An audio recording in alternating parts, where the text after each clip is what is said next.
station.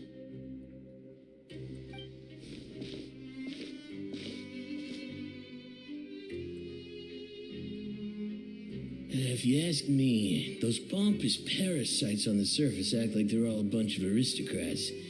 Don't even give half a hoot about a bunch of dogs like us. Hey, speak for yourself, mate. I'm no dog. Oh, you think you're special or something? If you're here, then you're just a convict like the rest of us. I've heard that even if you're released after serving your sentence, going back to life on the surface ain't any better. Once a criminal, always a criminal. We're marked for life. I don't buy that. Hey, how cool would it be if the whole world was destroyed by a giant flood and everyone had to start over from nothing? What kind of filthy bilge water you spewing? I have family up there. You best shut your sewer hole with talk like that. Listen, things ain't so great on the surface, but who says that you have to leave? I've heard that you can still stay here and work even after you've served your sentence. Not bad if you ask me. Who wants to live in the ruddy overworld anyway? And what makes you think they'd want to hire someone like you? That's one of the great mysteries of the universe, how someone as useless as you is so confident. Whoa. Sounds like they're really unhappy about the overworld. Speaking of which, Paimon never heard anyone use the words overworld or underworld when we were living up there. Is it only something the inmates down here say? That's true.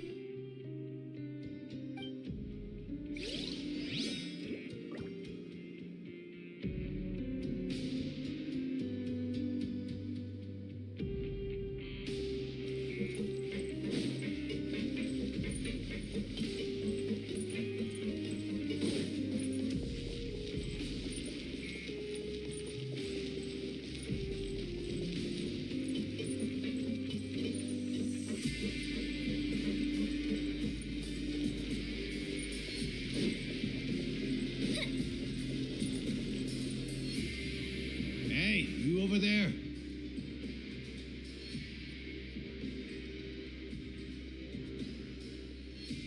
Yeah, you. Say, do you like playing card games? You know, like Genius Invocation TCG? You TCG players are like mint in the wild, literally sprouting up everywhere. Hey, come on now. What's wrong with finding fellow invocation aficionados?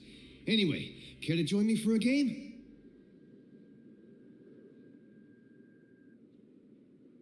All right. No pressure. But why would you be looking for people to play Genius Invocation in a place like this? Don't people usually come here to fight? Whether you're throwing down cards or throwing punches, it's all a competition, isn't it? It's all the same in my eyes. There are lots of card players here in the fortress. When I saw you, I immediately thought, hey, even outsiders from other nations play cards. So I came over to say hi. Sure.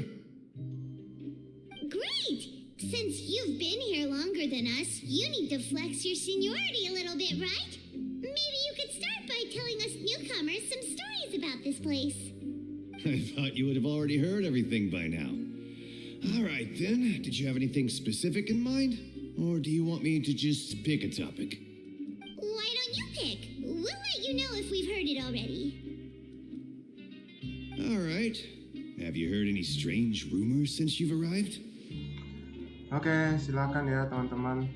Ben, did you know that there are some people who are always gossiping over in the Lagi corner? juga masalah dengan kamera gua. Jadi biarin aja gua There are sengaja two guys who bikin are always skulking kameranya around in the supaya corners nggak of nge-lag aja ya. corridors Jadi kalau ada gossiping. kamera jadi The buram. bigger guy is Kamera gua rusak Quisto, soalnya. and the skinny one is Jadi ya, Lava. thank People you ya call them teman-teman the yang sudah bombshell nonton. bros. Silakan ada komen kalau ada apa-apa. I never really found their gossip very mind-blowing. Enjoy ya. It's pretty much just the same stuff that I hear about when I'm at work every day. If you're interested, you can go talk with them. They tend to talk a lot of nonsense, but they aren't exactly bad. Good to know. Do you have anything else to tell us? Let me think. Sounds like you want to hear something a little more tantalizing. Oh, do Did you know that the Duke was also a convict in the fortress of Meripede before? Huh? Wait, are you serious? That's right. The Duke was an inmate just like you and me. Seems he was exiled here for committing some crime. Who knows how he ended up rising up to become the warden, though? To go from an ordinary inmate to becoming the manager of the whole place? I'm not gonna lie, I kind of respect that. A forbidden zone? Sounds like something that someone just made up. I've never heard of that. Where did you hear about it? It's just a rumor we've been hearing, but no worries if you've never heard of it. Do you have anything else you can tell us? Anything else? Not that I can think of, but I'll be sure to tell you anything interesting I hear next time. You'll have to play a game of Genius Invocation with me first, though.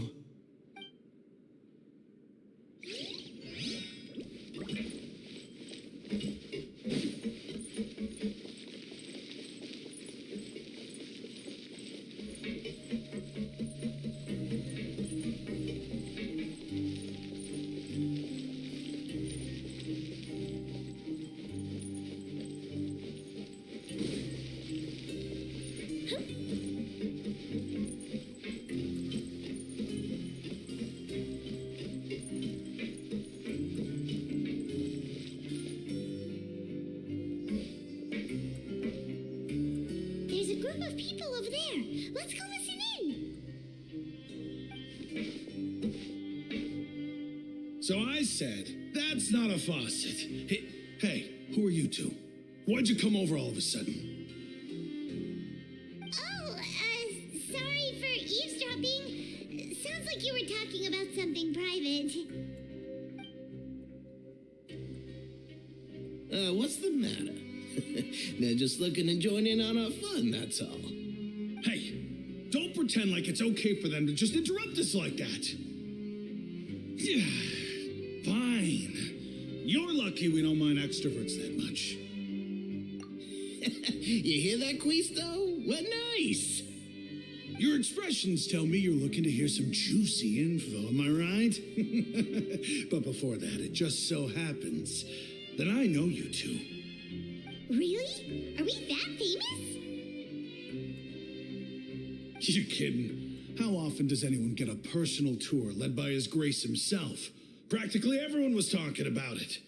Word has it that you also caused quite the kerfuffle. A little mistake, huh? I like the way you put it. You see, people with a good attitude can join our group anytime, unlike some of the others here. Your group? I'm Quisto, and this is Lavaroon. People usually call us the Bombshell Bros, but don't worry, we're not playing with bombs or anything. It's just that our information is always so explosive, and we blow minds on the regular. So, you two really like to gossip? Whew, you sure know how to embellish. No, you don't get it. Knowing intelligence will make things better for you here. For example, knowing who's working with whom, who has the latest rumors, who's not getting along. Wouldn't you like to know all that? Whoa, all this info's worth something, you know? You should prove you're worthy of it. I don't mind him. Quisto's always this way. Just play nice and say something to massage his ego. The welfare meals. Talk about the welfare meals. Right. That meal we had yesterday was super delicious. Paimon can still taste it whenever she closes her eyes. Is that so? To tell you the truth, I've been helping out with making those welfare meals. I've been working as a kitchen assistant for about a month and a half now. Oh, so you're the one who made those delicious steaks. Amazing. You could be a professional chef. You are correct. I am a true professional. In fact, I even went to culinary school. But enough about that. Since you like my cooking, I guess that means we share similar tastes. Listen carefully. This little bombshell will help you learn what's really going on here in the fortress.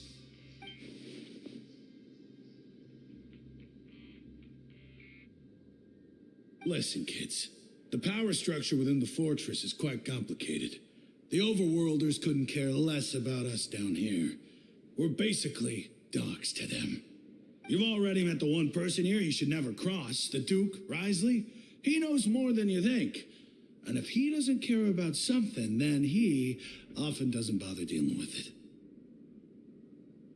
Those who have the Duke's attention get all kinds of special perks, even better treatment in the infirmary. I know who you mean. It's that Jurier character, right? I don't think there's anything useful about him at all. Why does he visit the infirmary practically every day? Is it normal for anyone to be going in and out of there so often? If you ask me, he's just faking it to get out of work. But did you know that Jurier was a talented researcher from the Fontaine Research Institute before he came here? There's no denying that. I don't care if he was a researcher that could turn dirt into Mora. Once you're in the fortress of Meripede, you're just another inmate like everybody else.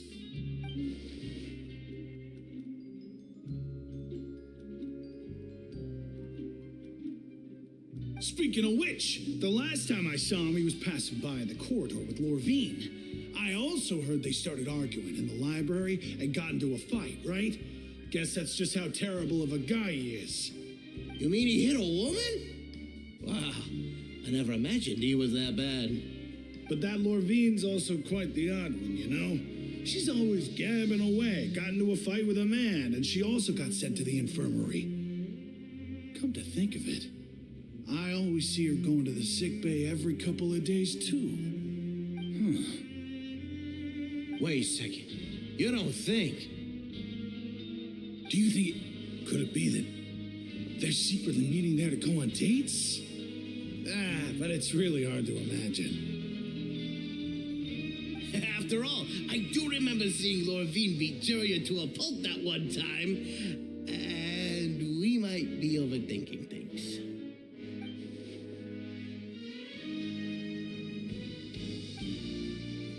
Okay, we've talked to just about everyone, and it's about time for us to go meet Linny. According to the card he left us, we should go meet him in the production zone.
Have you ever kept goldfish as pets? They're very cute.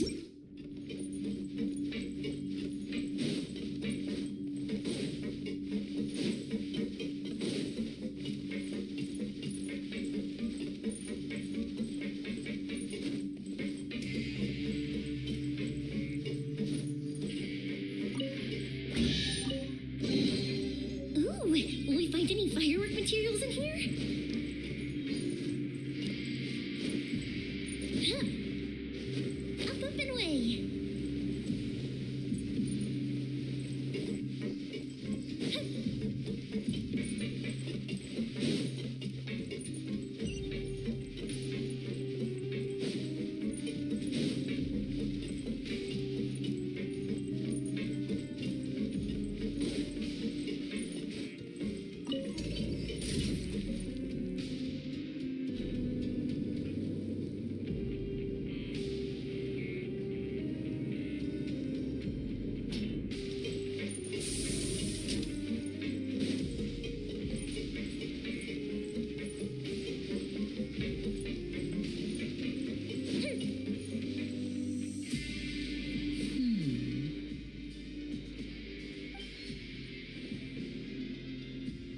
Huh?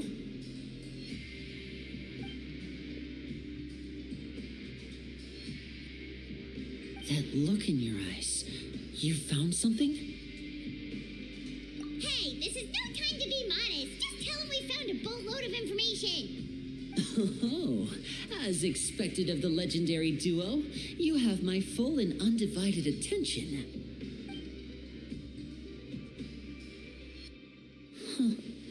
I'd have never guessed that myself. The rumors swirling about this place are unreliable after all, and Master Child probably went missing because he found a way out. He is a harbinger after all. I suppose he's much more resourceful than I initially gave him credit for. Unfortunately, this isn't enough for our final report to Father. We need to find out Master Child's exact whereabouts.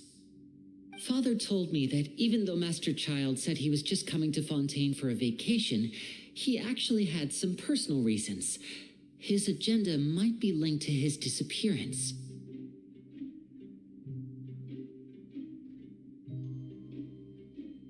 His escape route is already flooded, so we'll have to task someone with professional diving skills to chase after him.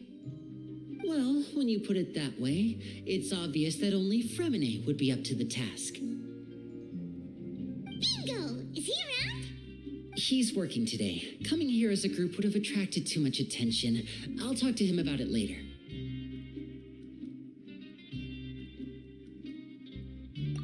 No need to thank me. This was always a part of our mission after all. Honestly, I'm far more impressed by you guys managing to collect all this information right under Risley's watchful eyes. Collecting information has always been our strong point. Now, let me think. To find out more information, Fremine will have to retrace Master Child's original route. And if he's to do that, he'll have to set out on the next pipe cleaning day at the earliest. That's 6 days from now.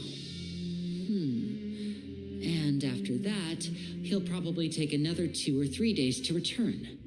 You can even estimate how long it'll take for him to get back? We've been working together for a long time. We know each other's capabilities like the backs of our hands. Traveler, what say you to meeting here 9 days from now? We'll be able to pick up Fremine while we're at it, too. Oh, and there's just one last thing we'd like your help with. Though we can just sit back and wait for Fremine's report on Master Child's whereabouts, we still need to make more progress on the investigation of the Forbidden Zone. Fremine's no master of disguise. Lynette's still working on getting intel from the other areas, and I'll need to spend some time helping Fremine prepare for his diving mission. So, you are the only ones we can count on. What do you want us to do? Will it be hard? Well, I won't call it easy per se, but I think you'll be able to pull it off. Listen carefully. You'll need to find an excuse to get into the infirmary and investigate the room and environs.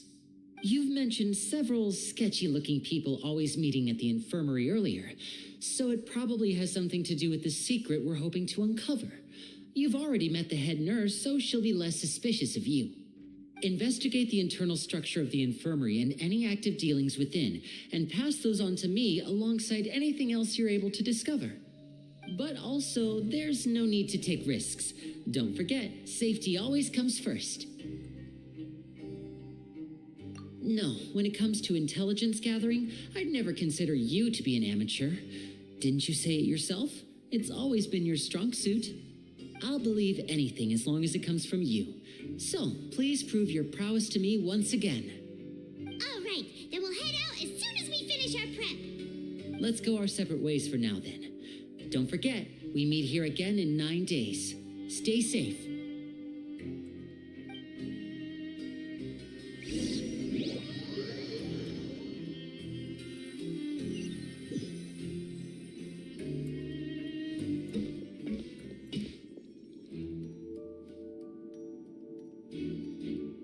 Hey, stay here for now. Paimon will take a peek. There seem to be several people inside.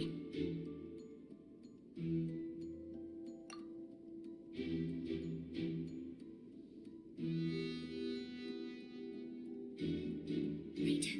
I feel like It's not impossible.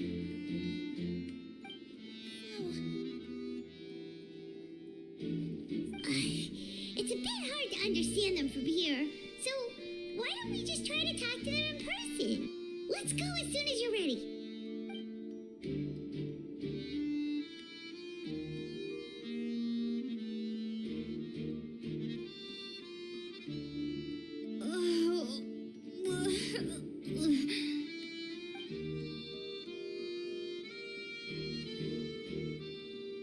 Someone, please help! She's sick!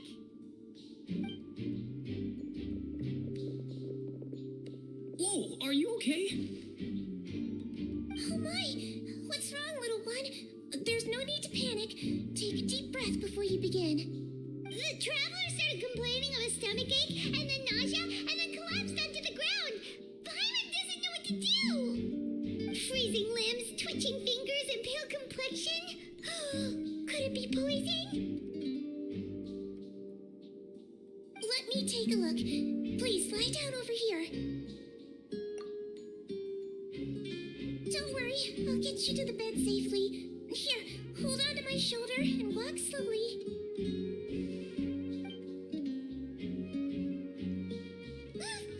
You can do it, traveler. Don't apologize. You're sick after all. Now, please relax. I'm just going to do a preliminary checkup on you.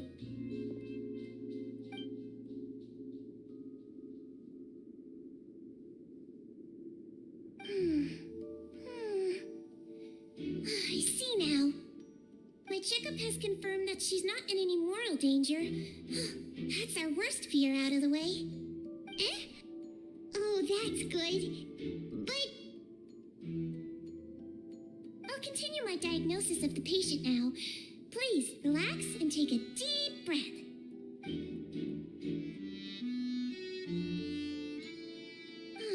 Don't sense serious damage to your organs either. Does it hurt when I press here? And here? Huh? But based on my initial checkup, there shouldn't be a problem here. Oh, how strange.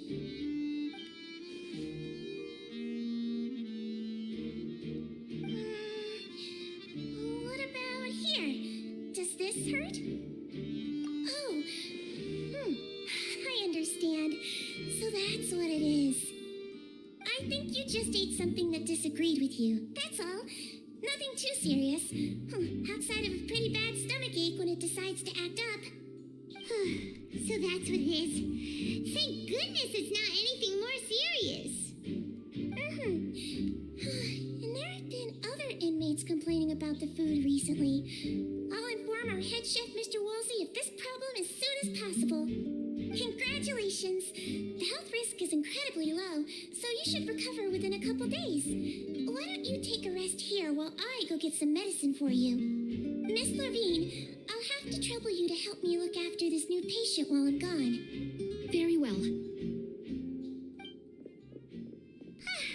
And she hopped away just like that.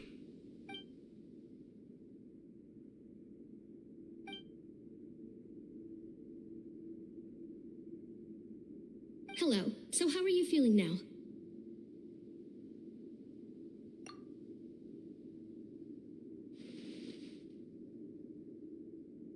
Her stomach ache's really bad. She was stumbling about the whole way here, so Paimon's really worried. If Miss Sijuin says it's not a serious problem, then there's no need to worry. She's the best medic we've got down here. But it also looks like she's the only medic you've got down here. Well, that's true. What do you mean, that's true? That's really misrepresenting the situation. Of course I can't speak for the whole fortress, but it's not like everyone imprisoned here is useless, you know? Though they may have committed crimes and gotten locked up here as a result, they still know a thing or two about medicine, and they help Miss Sishuin take care of the sick and injured. Yeah, you're right. But did you have to lecture me about it in front of another patient? Aren't you a patient too? Where did all your energy come from? That's correct. Sorry, I got a bit ahead of myself. Are you two also sick? We've been sick a while. I come back every once in a while for checkups and to pick up the medicines Miss Sijuin prescribes for us. That's just the nature of chronic illnesses. As for her, you could say she fancies herself as Miss Sijuin's capable helper because she learned a bit of medical knowledge ages ago. Please watch your mouth, Mr. Jurier. Don't forget that you are the primary reason I have frequent heart palpitations. Hey, don't start arguing now. Please, keep it civil at least.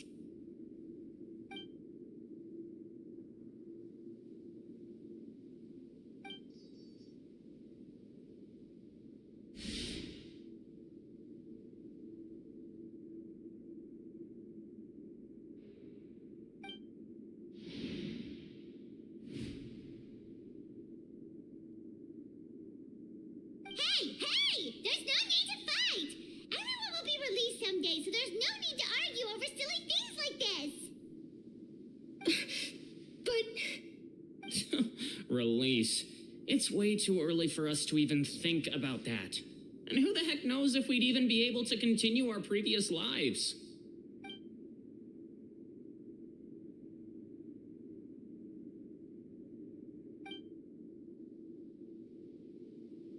Please allow me to end this boring and useless conversation. Oh, and Mr. Jurier, I don't want to see your face here again anytime soon. And same to you, Miss Lorvine. Anyway, that was more than enough rest for me, so I'm going to get out of this excessively noisy place. See you later, everyone. He just slowly walked off like that? That's just what he's like. I'm sorry you had to see all of that. I'm Lorvine, and that's... Well, his name is Jurier, but I hope you'll never have cause to remember his name. You really can't stand him, huh? I mean, can you blame me? Look, who would like someone who's as arrogant and obsessed with weird research topics as he is? But there's no need to keep dwelling on him. I'll accompany you two for a while. Miss Sishuin should be back soon, and I'm sure you'll feel better as soon as you've had some of her medicine. No, it's nothing. I'm back! Did you rest like you promised? Thank you for getting our medicine, Miss Sishuin. Did you all cooperate with your bed rest? I trust that nobody got up to walk around. Good. Here, this should be 2 days' worth of medicine for you. Take 1 pill now, and then continue your bed rest.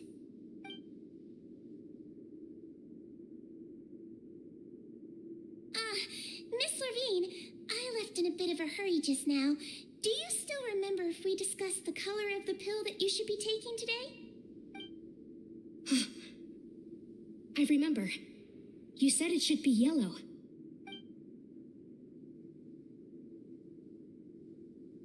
Yellow, huh? I understand. These are yours. Please, make sure to go to bed early after taking them tonight. You'll benefit from a good night's sleep. All right, then I'll also be on my way now. I hope you feel better soon, too. See ya! I'm going to fill out your medical record now. You're widely known as the Traveler, right? I just want to double-check a few details, if that's all right with you. Those two made quite the commotion just now, so why don't we let the traveler rest? Paimon can answer the questions instead. So her primary symptoms are abdominal pain with secondary symptoms of nausea. Is there anything else? That's it. All right then. Is there anything we should know besides to take the meds? No, her base constitution is quite good, so I'm sure she'll recover quite quickly after taking the medicine. Please make sure to stick to bland or less stimulating foods, and don't stay up too late at night. Got it. Paimon will hold the traveler to that for sure.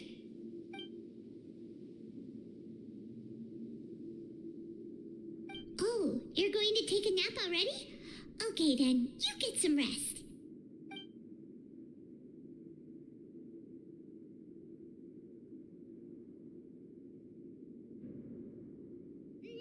We've been to lots of places together. She may look a bit under the weather now, but she's actually super strong. So you're the best of companions. Well, don't worry, she'll recover soon.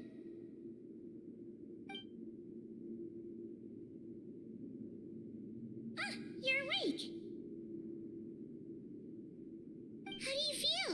You slept for a really long time, but we never left. Well, now you can go back without a worry in the world. Remember to take the meds regularly, and don't forget bland foods. Thank you, Miss Sijuin.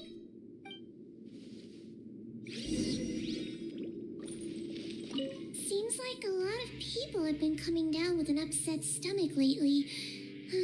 I'll need to address that.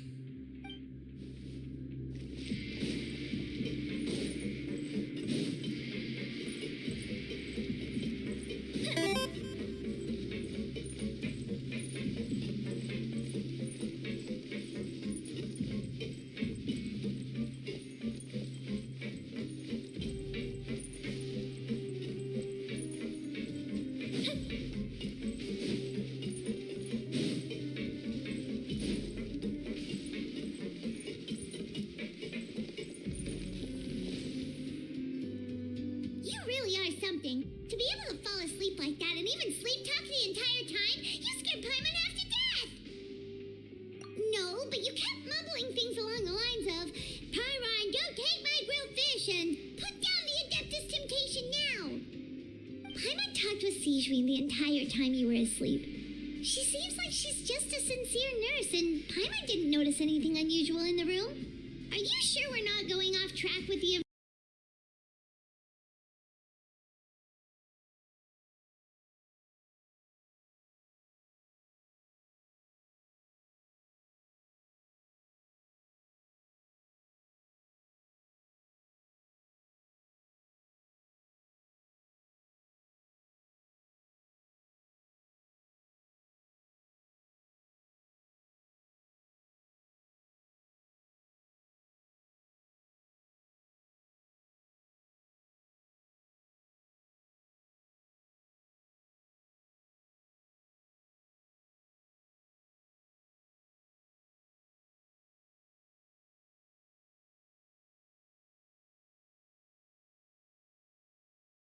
infirmary?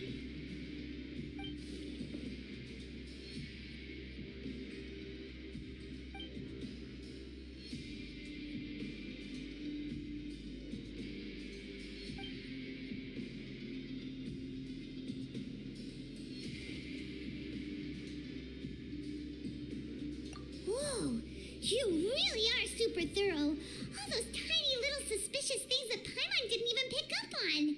We've got to give the info to Linny.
Did you two run into any trouble over the past few days? No, we just worked our shifts according to the schedule. Nothing weird happened. That's good. That means you didn't raise any suspicions when you infiltrated the infirmary. We've taken a look at the slip you've sent. Fremine successfully left the grounds via the pipes 2 days ago, and as of last night, Lynette has also infiltrated the infirmary after faking an illness. Wait, why is she getting involved as well? You already went above and beyond when you scoped out the infirmary. To put it more bluntly, even if we were to view that as something you did in exchange for Fremine's help, you've already done more than enough. Infiltrating a guarded stronghold is a different kind of job from a one-off investigation. We want to avoid using the same faces over and over and reduce the amount of suspicion that will fall on any given person. Lynette also felt like you have already taken the first step for us, so she should be the one to finish the job. So that's what Lynette thinks. Paimon hopes everything's going well for her.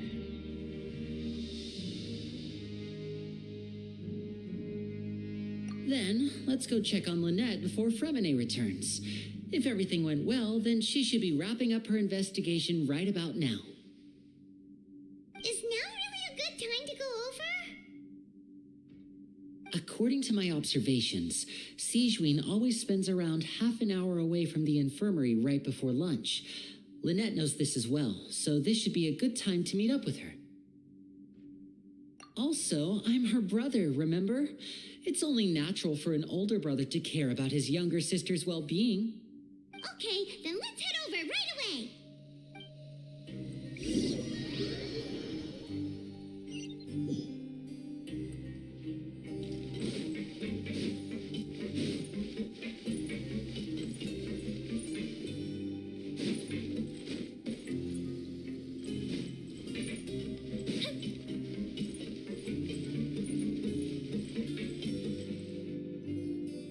Lynette should be here right now. Huh. Strange. As expected, Sijuin isn't here, but why isn't Lynette here? No, Lynette rarely deviates from the plan. We agreed that if she were to make changes on the fly, she'd find a way to let me know. Unless... Let's see if there are any clues around here. We can look while we wait for her. Who kn- Okay.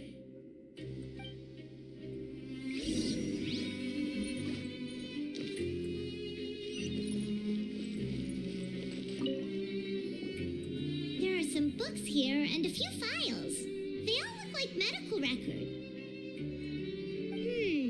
Advanced nursing, how to raise the spirit of your patients, a quick guide to the psychology of emotions, and the meaning of laughter. These sure are some interesting books. Who knew Sijuin would be interested in these kinds of things? She even has books on understanding people's motivations and feelings. Is it because she's a Melusine? Or does she have a need to understand her patient's emotional state? Seems quite normal to me. These are skills that would come in handy for a nurse from time to time.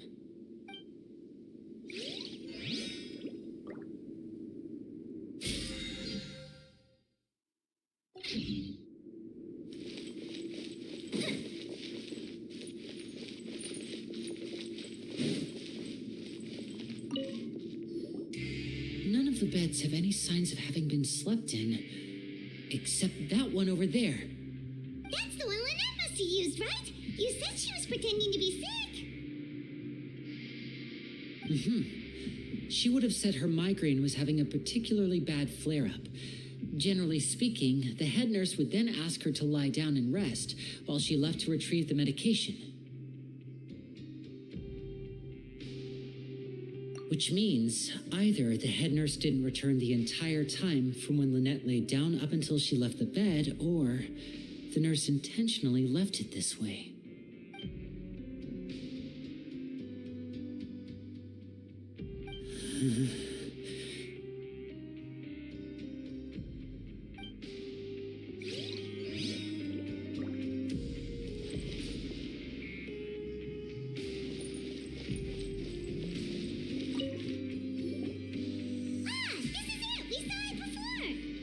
Wait, this thing? It doesn't look like it's been disguised that well.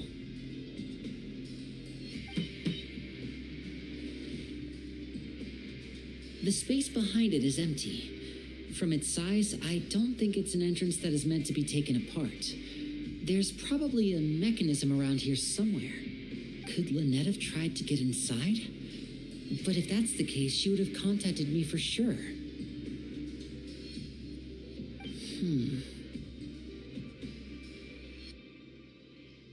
Let's look around here for some more clues. Don't panic, just take another look.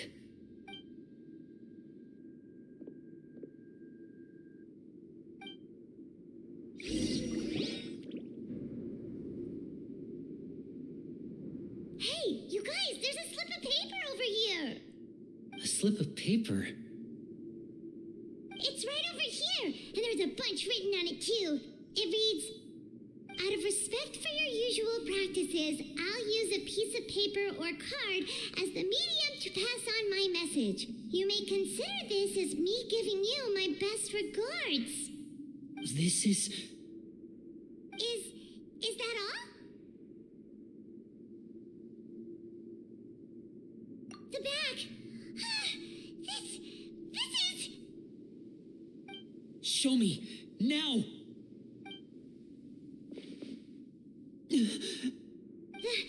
That look on your face. Paimon's reading it now. Silakan Would you untuk komen care ya to kalau guess ada where Miss Lynette silakan of komen the ya kalau Future ada could be right now? mau bertanya, silakan ya. No. Could she have... Is she already... Wriothesley, did he deliberately leave the infirmary unguarded to use it as bait? Wait, you mean he was aware of our goals from the very beginning? But why? We didn't run into any trouble last time, and he also never reached out to us since. Yes, that is a crucial question. Wriothesley, he doesn't do anything without a clear goal or reason. So this means he had no concerns about your activities from the very beginning. You are not from the same camp as us. You were sent down here by Nervulet, so you have no conflict of interest with Wriothesley. We're a completely different story, though.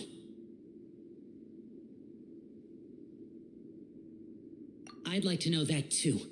Why did he only go after her? Don't panic. Just think everything over. I have to stay calm. This is not like what happened last time. The situation's different now.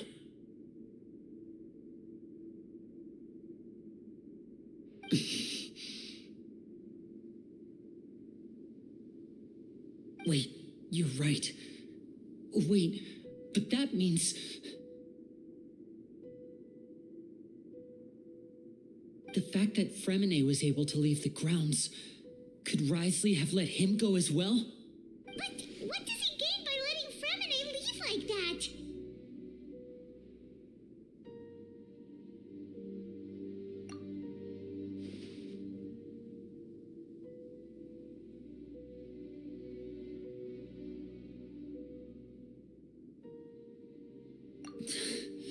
So he's challenging me and trying to provoke me, I'm sure of it.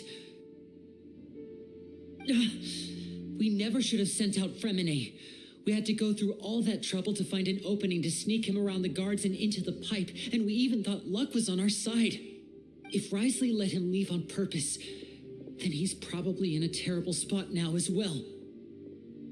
Lenny's getting more and more panicked. We have to calm him down. Don't be like this, Lenny. Fremine wouldn't have left if we hadn't told you about Child. That was our fault.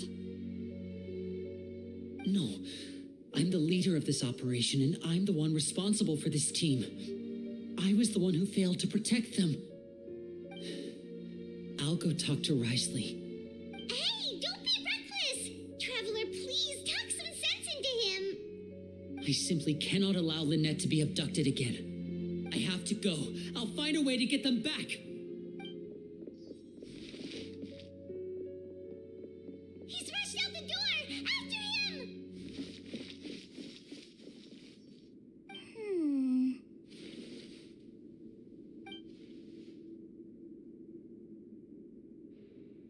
Right. I feel like we still have some room to make changes on these details. It's not impossible, but it'll require extensive testing. Is that so? Very well. Then please be mindful of the time. Huh? Is someone? Pack everything up. Whoever's outside is eavesdropping. They'll probably come in once we stop talking.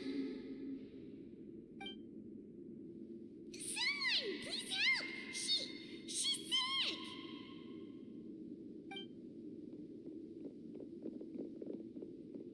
Whoa, are you okay? These two. As expected, they've already found this place. Oh, they are quite sharp. What a delightful turn of events.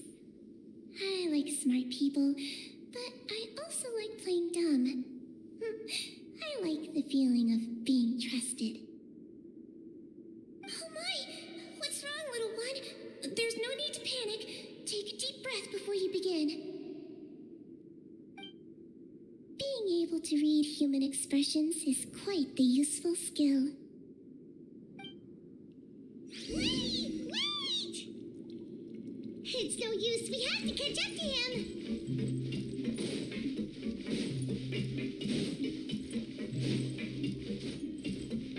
He's already out of sight. How is he so fast? Let's go head him off at Risley's office.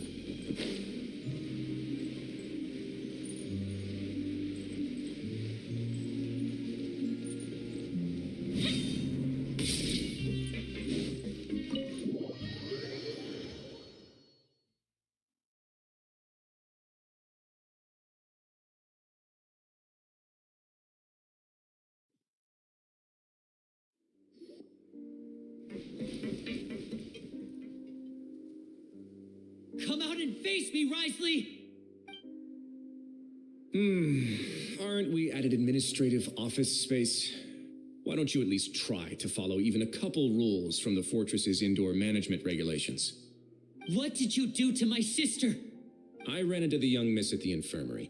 I'd heard that she was suffering from quite the migraine, so I decided to invite her over for a cup of tea. I do have some teas in my collection that can work wonders against such an illness. Stop joking around! Where did you take my siblings? I have also heard that your performances are quite the spectacle. Miss Lynette would sometimes enter a box filled with water, only to emerge the next second from another place altogether.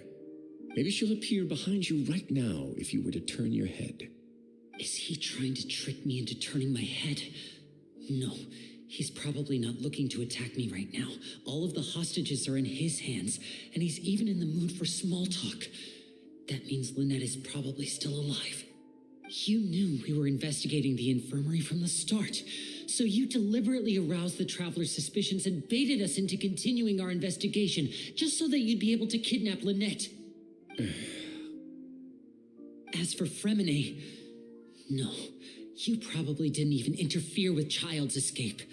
You let him go so you could purge the Fatui members that we had planted into your ranks. There was no need to do so. The fortress of Meripede is a pretty pleasant place. Most people enjoy their lives here. The only ones who act differently are those with personal agendas. It was quite easy to identify your colleagues. You removed our original members and spread the news of Child's escape so Father would assign our team to come down and investigate. Fremine has also fallen into your hands, right? If you're oh so omnipotent and so in control, why would you need hostages? One correction. Lynette is in my hands right now, but Fremine is not. He's not? What do you really want? Oh, wonderful. Everyone is here, so I'll only need to say this once. Thank you so much for cooperating with me.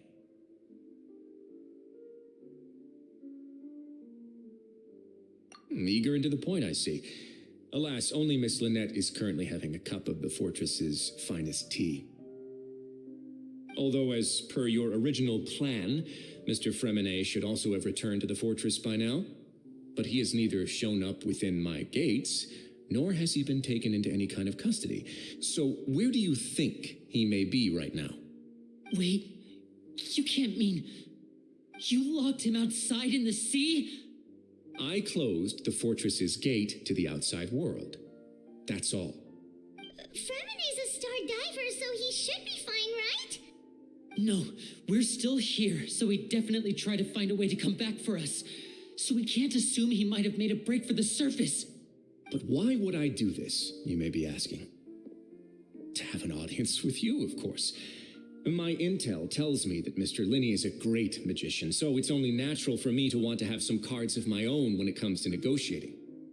Besides, I do recall you mentioning to Miss Lynette that you've always wanted to have a face-to-face meeting with the Lord of the Fortress of Meripede, regardless of whether it was in a personal or a professional capacity. Well, you got your wish. So, you've been keeping tabs on us before we even set foot in the fortress. Some of my folks just happened to hear a thing or two, that's all. In any case, I will be straight with you. I was willing to play dumb and turn a blind eye, so we had a pleasant few days playing games together here. But once you started focusing on the Forbidden Zone, all of that changed. Mr. Linney, the cards are stacked against you right now. Miss Lynette is in my hands, and Mr. Fremene is still slowly being pickled out there in the brine. You know just as well as I that he cannot last out there forever. You need do but one thing to guarantee their safety. I would like you to contact your superior, and ideally invite her over for a cup of tea with me. You want to see Father? But why should she bother giving you an audience? Well, if she cares for the well-being of her dearest children, she should have plenty of motivation to join me for a parents' evening. I've heard that the bonds between the members of the House of the Hearth are like the bonds of family. I don't see why she would refuse. Why did you think Father sent us to handle the Fortress of Meripede? This place is basically a no-man's land. It wouldn't be fitting for anyone as important as a harbinger like Father to come here in person. Oh, I see. So it's because she doesn't care for my place here. That's such a shame. After all, I've amassed quite the tea collection. I was looking forward to sharing it with her. Both Monsieur Neuvillette and Lady Furina have already received many samples as gifts. Was this the extent of your master plan to get to Father? No matter how much pressure you may put on me, I won't allow you to use us to blackmail her. You people really are difficult to get along with. All I'm asking for is a face-to-face conversation. Does she truly have no interest in the fortress's secret? Mr. Linney, you have one last chance to invite your father here. If you refuse... Linny!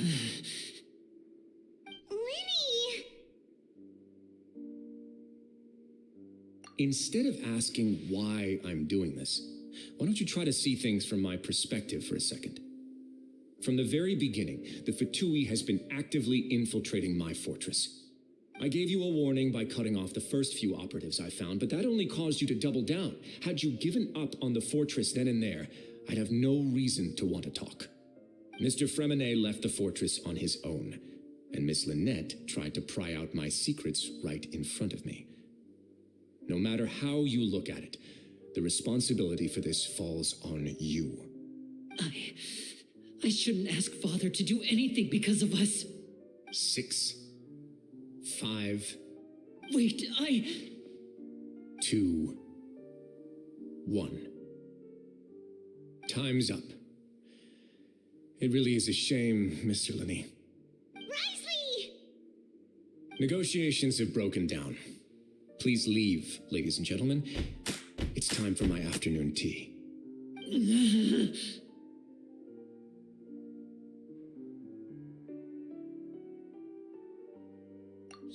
listen to the Traveler. If you can't talk to Linny, can you at least talk to us? You do realize that I'm only letting you go because of Neuvillette, yes? You're here helping him out, and I've already done my best to stay out of your way. But that doesn't mean you can just do whatever you want. The fortress may be small and remote, but it still has its own set of laws. 5 minutes about. Then how about this? Those who are capable deserve respect. You've spent quite some time investigating my home turf by now, so why don't you tell me a thing or two about what you found, I'll ask you 3 questions. Answer all of them correctly, and I'll agree to your request. Question 1. Regarding the hidden rules of the production zone, what is the truth behind the one about not being allowed to work for 3 days in a row?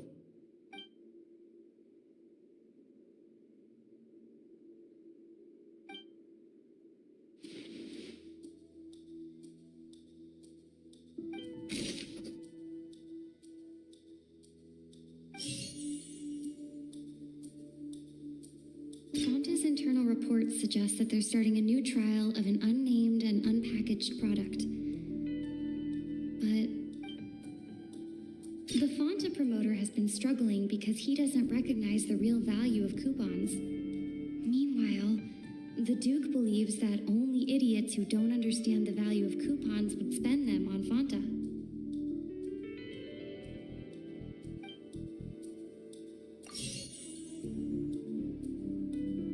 I've been told that the infirmary is always empty for the half hour just before lunch. But what could... The research note said that the Melusine race perceives the world very differently from humans. Because of that, the Melusines have also developed a sense of aesthetics that appear rather strange and alien to humans. We often see Miss Sijuin observing the...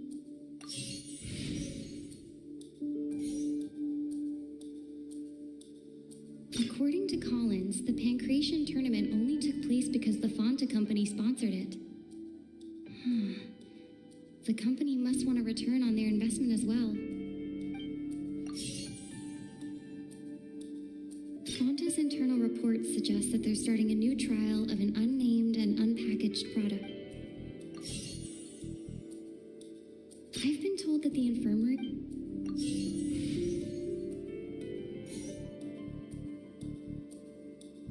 We often see Miss Sijuin... The Fonta promoter has been... The research note said that the...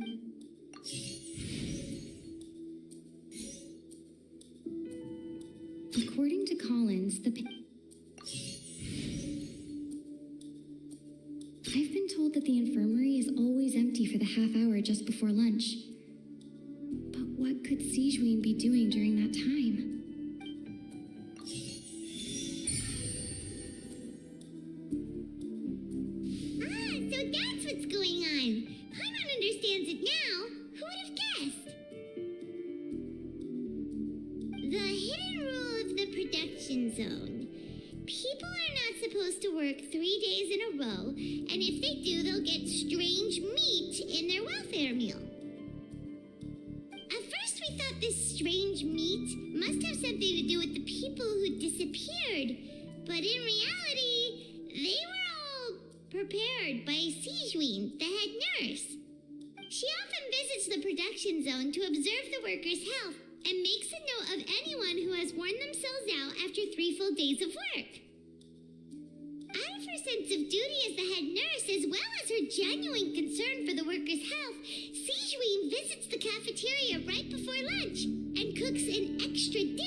Not bad. You've uncovered Sijuin's secret and even guessed her intentions correctly as well. It's nice to know that her efforts have not gone unacknowledged. All right, now for my next question. There are also some hidden rules in the Pancration ring, including the one that you're not allowed to support both sides of a fight. Why is that?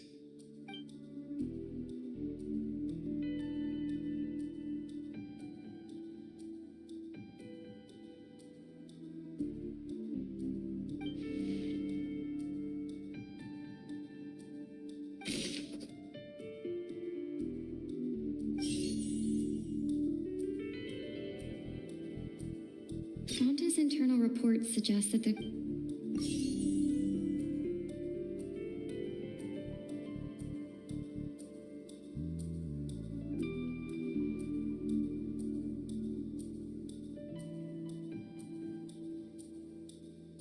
According to Collins, the Fanta promoter has been struggling because he doesn't recognize the real value.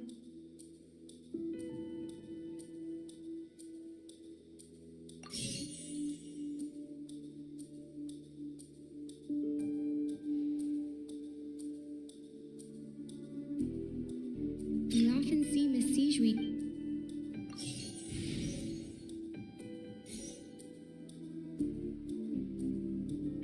We often see Miss Sijuin.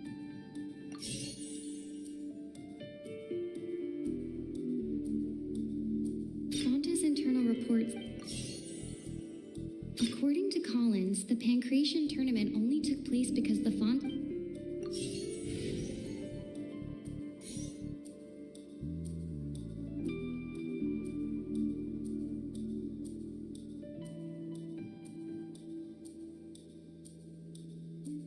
The research note said that the Melusine race perceives the world very differently from humans.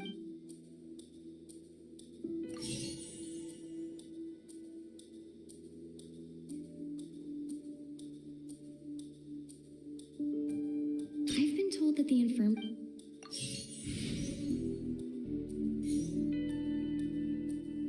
Fanta promoter has been struggling because... The Fanta promoter has been... The research note said that... According to Collins, the Fanta promoter has been struggling...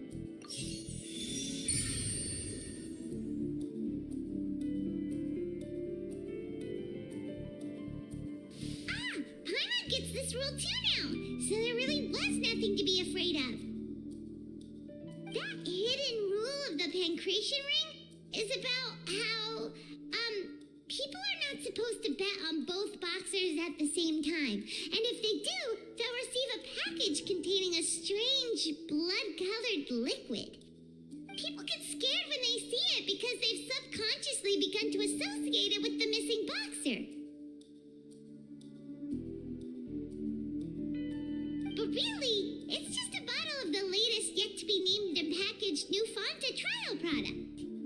A blood-red drink.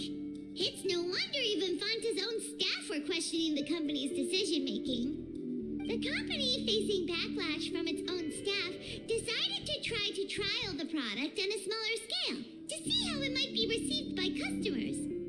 They came to the fortress of Meropide and offered to sponsor the Pancration tournament so they could push their new product.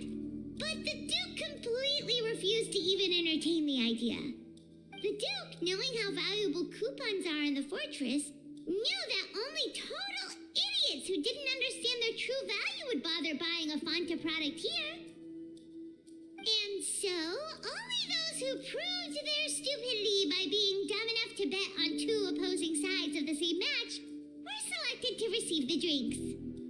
I acknowledge the effort you've put into bringing the truth of this mystery to light.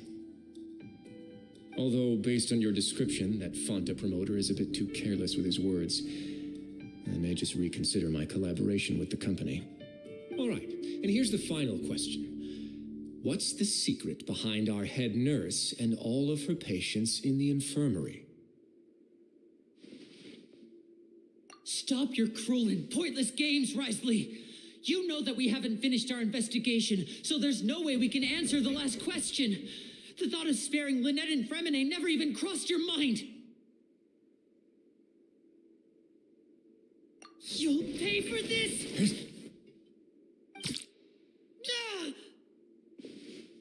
Lenny, are you alright? Oh, close one. I owe you, Sijuin. That was a fantastic shot.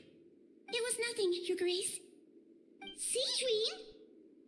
Though this gun may look like a toy, it's actually fully functional, as I just demonstrated. Sijuin...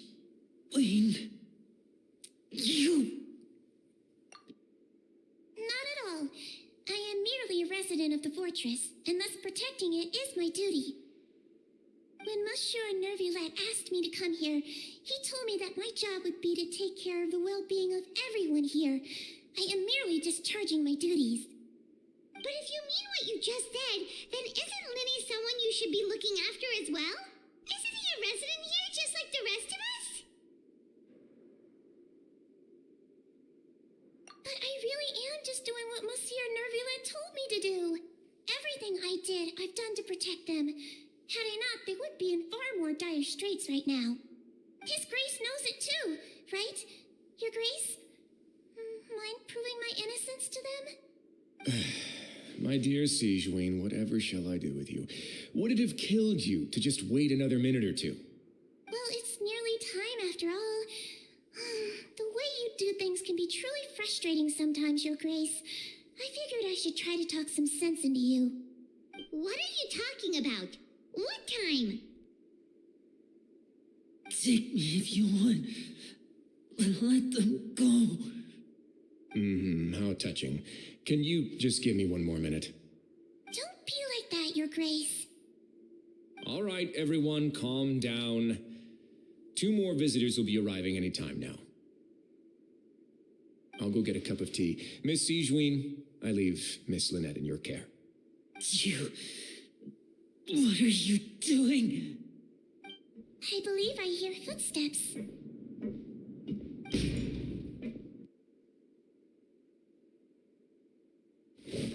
Some space, please. Ah, Miss Clarand. My door. Fremine. Fremine. What's going on? What is Clarand doing here? Work. I'm sorry about shooting you, Mr. Linney. The tranquilizing effect will begin to wear off soon. Please take it easy in the meantime, though. What happened to Fremine? Wasn't he diving just outside of the fortress? Why is he looking like this?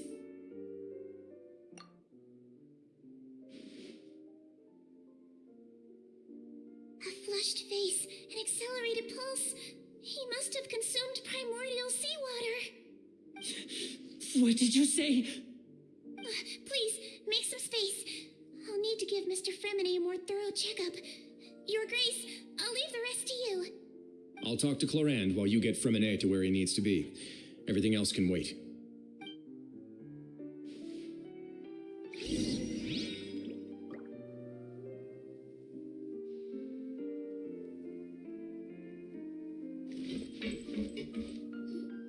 What's that look on your face? I thought I made good time on the way back. Oh, I'm just admiring your punctuality. Had you arrived just a few minutes later, Sijuin may have been forced to shoot Mr. Linney again. How's the situation out there? The water has changed. It's pretty much as expected. The concentration of primordial seawater has increased significantly. I was only out there a short time, so it wasn't too bad. But if one were to stay for any significant amount of time, well, you can see how that boy's doing. Where was he when you found him? The abandoned zone at the end of the pipes. A good distance into the water. Closer than I thought. He must have recognized it early on and tried desperately to swim back. Locking the door was necessary. I don't think we could have saved 2. Well, I did try to convince him that I had my reasons. Never seems to work, though. It would probably work on Neuvillette. He has a knack for picking out who had good intentions, even when the outcomes were all terrible. It's a bad sign if you're having to plead your case to Neuvillette. Want some tea? Not particularly. If you want to drink some that badly, just say so. Fine, I'd like to get some tea. Want me to get you a cup too, since I've already made it? Might as well then, I suppose. Actually, do you have a towel? I would like to dry my hair.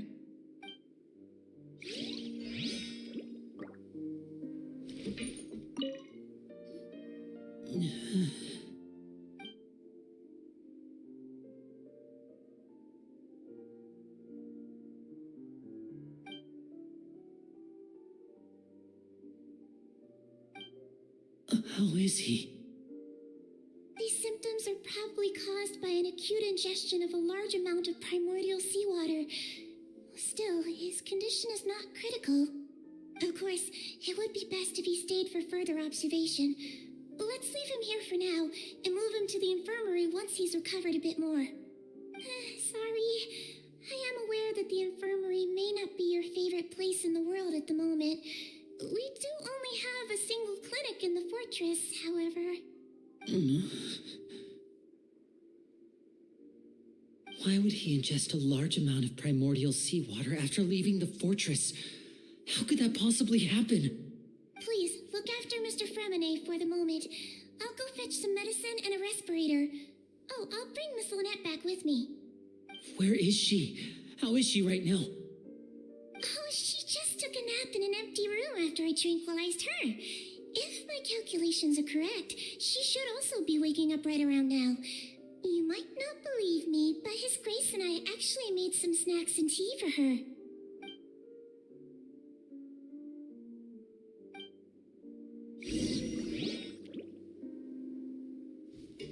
Linny, are you okay? I'll be fine. They're all here now. Don't worry about me. Are you sure? You don't look all right. My hands and feet are still a bit weak, but that's probably just the residual effects of the tranquilizer shot. I'm back, everyone. Lenny! Oh, Traveler, Paimon, you're here too. Fremine? Is he... He'll be fine. But for now, please help me lift him up.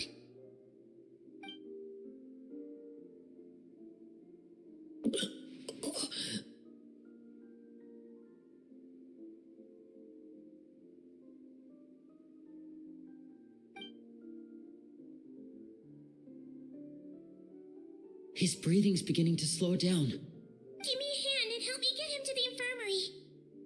Yeah, I'll take him from this side. Lynette, together? On it. Traveler, you seem pretty worried about him. Want to come with us?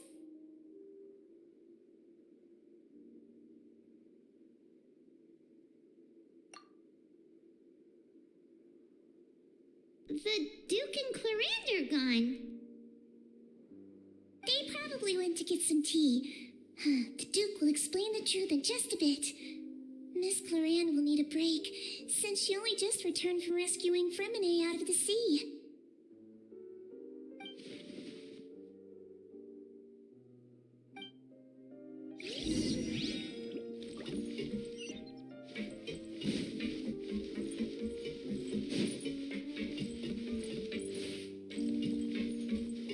Could I tempt you with some sugar for your tea?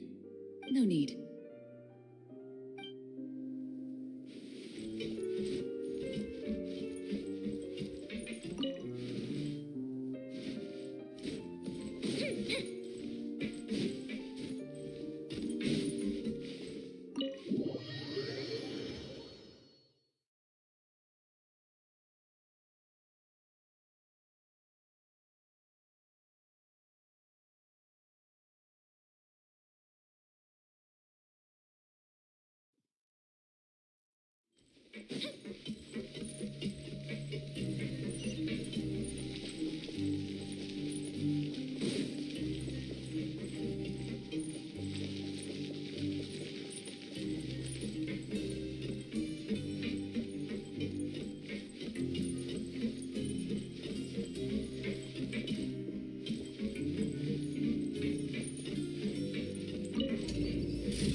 He's awake. Fremine, how do you feel? Lenny. Lynette. We're all here. Where am I? The infirmary at the Fortress of Meripede, Mr. Fremine, and you are no longer in any danger. How do you feel? Don't push yourself if you're not feeling up to it. Traveler. Paimon. It's been so long. The sea. There's something wrong with the seawater. Shh, it's okay.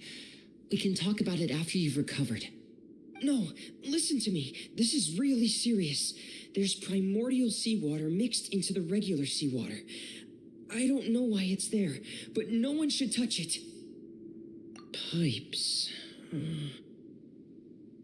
Right, the pipes. It's all coming back to me now.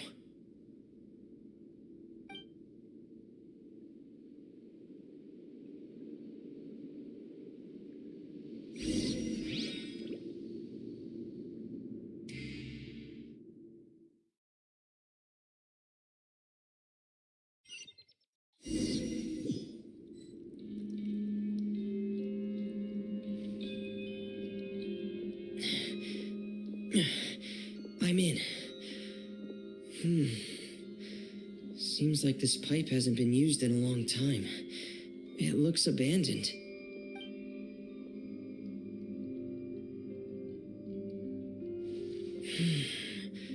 Where could Master Child be?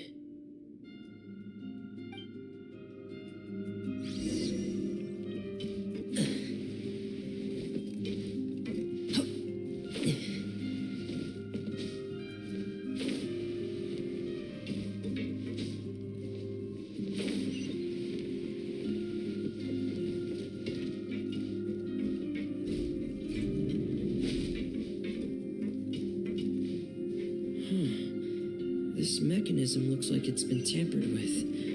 Could he have done it?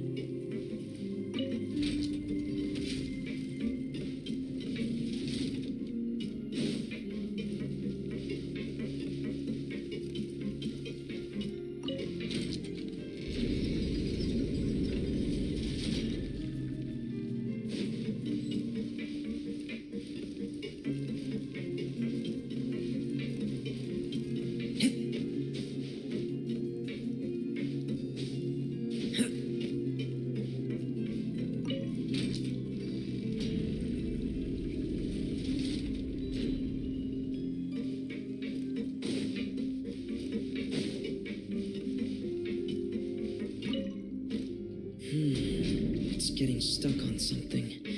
Seems like I'll have to avoid those obstacles while I turn it.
This is where the water starts.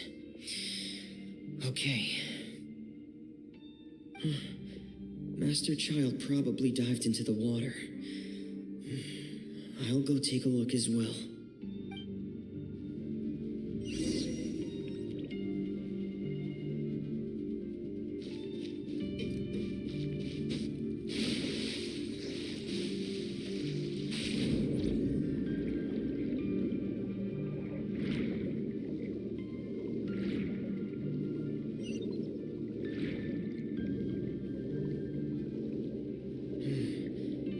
Vegetation here is a bit more sparse. These traces aren't natural. A person must have left them, and recently. There are traces here too. I need to keep going. The traces are gone, but I don't see where he could have gone from here. Wait, what the?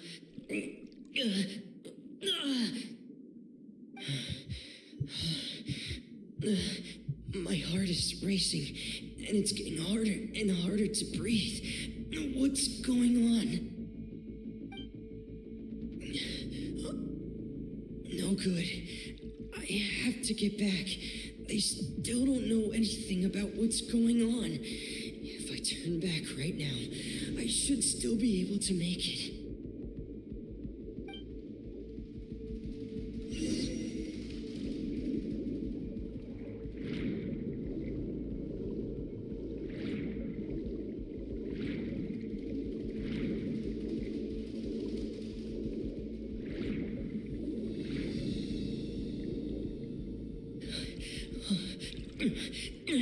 I can't die here.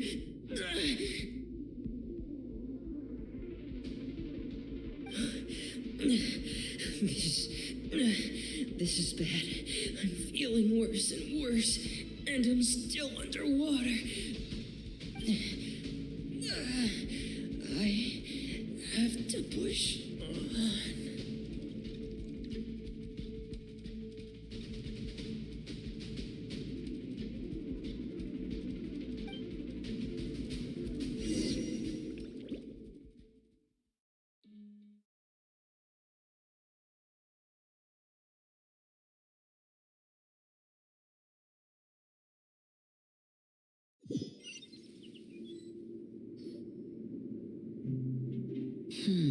So, in other words, the trail you were following vanished, and you had no idea where Master Child could have gone, but there was also no obvious place for him to have disappeared to. That's right. I tried my best to swim back, but I had already put some distance between myself and the fortress, and I just couldn't find the strength to keep going. I probably passed out some time after that, and you know the rest. Miss Clarande brought you back, but we also don't know why she just suddenly appeared at the fortress, or why she went out to save you. Miss Clarande, you say? I must go thank her in person. You're still too weak for Monet. You can go after you've had some more rest. Miss Lynette is right. I believe Miss Clarande will stay here as a guest for another few days, so there's no need to hurry. A guest? Then I can assume Risley was the one who invited her to come down here? You should ask His Grace about that. He'll be able to explain better than me. Yeah, it's about time he actually told us what's going on. Wanna come with us, Lenny? No, please go on without me. I don't want to leave just yet. Lenny. The logical part of my brain is aware that we're safe right now, but I still can't bring myself to leave. Both of you are just in danger. Understood. Then let's just sit together for a while. In that case, I'll leave the infirmary to you. The Traveler and I are going to head out for now.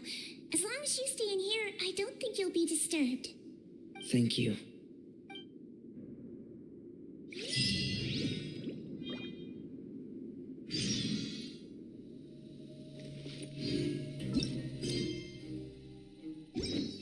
Time for a light show.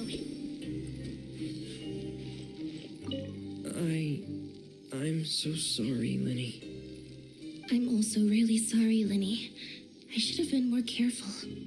Don't say that. It was all my fault. I was the one who should have been more careful. If I was stronger, maybe I would have already found Master Child. No, how can you say that? Huh? I'm sorry. What I'm hearing is we all dropped the ball at some point during the mission, so the responsibility falls on all of us. Yeah, that's right. It's on all of us. Lenny, we understand that you're worried about Silakan us, ya kalau ada but mau we're worried komen about atau you mau as apa. well. Silakan ya. Please Bang, don't blame boleh tolong yourself. satu misi ke We yang want you to saya keep baru your ini. spirits up. Yeah. 89536 oke. Itu nama ID lu kah? Atau apa? Yang teman gaming you.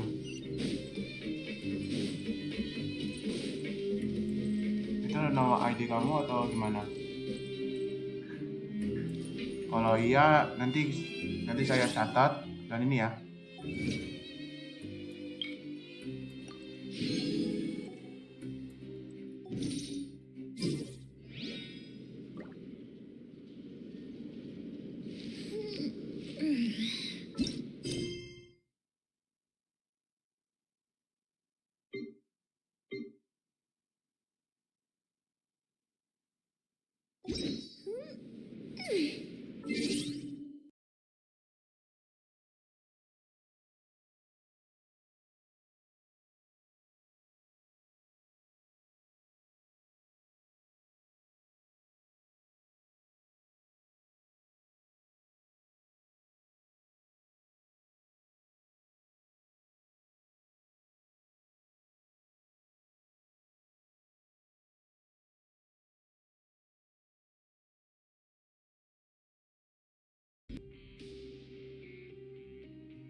Have you ever kept goldfish as pets? They're very cute.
Excuse me.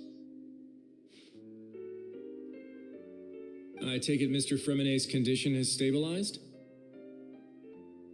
Of course. I wouldn't have left the infirmary otherwise. I've been expecting those two, but might I inquire as to the purpose of your visit, Miss Siegeween? I wanted to check up on Miss Claran. How are you feeling? Mostly fine, I think. If you don't mind, I'd like to perform another quick physical exam. It'll just take a few minutes. All right. Thank you for looking out for me. I'll take my leave for now, then. Well, want to explain yourself, Risley? Of course, but I'm not partial to the word choice of explain. How about enlighten? Where should I begin? How about you start by asking me any questions you have? You can start with whichever one you'd like to get answered the most. Then Paimon will begin. Did you know about Lenny's goals from the very beginning? No. I just knew they were Fatui operatives sent to the fortress by the Knave. As for their specific goals, I only figured those out as you made progress on your investigation. You managed to monitor and stay ahead of them even though you didn't know what they were trying to do? They came here with ulterior motives. I'm quite adept at discerning what that kind of behavior signals. Initially, I thought their goal was just to investigate Child's disappearance. Linny suggested that I had deliberately let him escape, but in truth, I didn't really do anything special to help or hinder him while he was here. Everything he did, from finding helpers to leaving this place, he did on his own. Of course, it's inevitable that the Knave would make a big deal out of her fellow Harbinger's unexplained disappearance. I'm also quite curious about where that Harbinger went, so I figured I might as well let the Fatui do their own investigative work. All I care about is the answer. So you were hoping Linny's group would just do your work for you? You make it sound like that's a bad thing. Unfortunately, things didn't go as planned.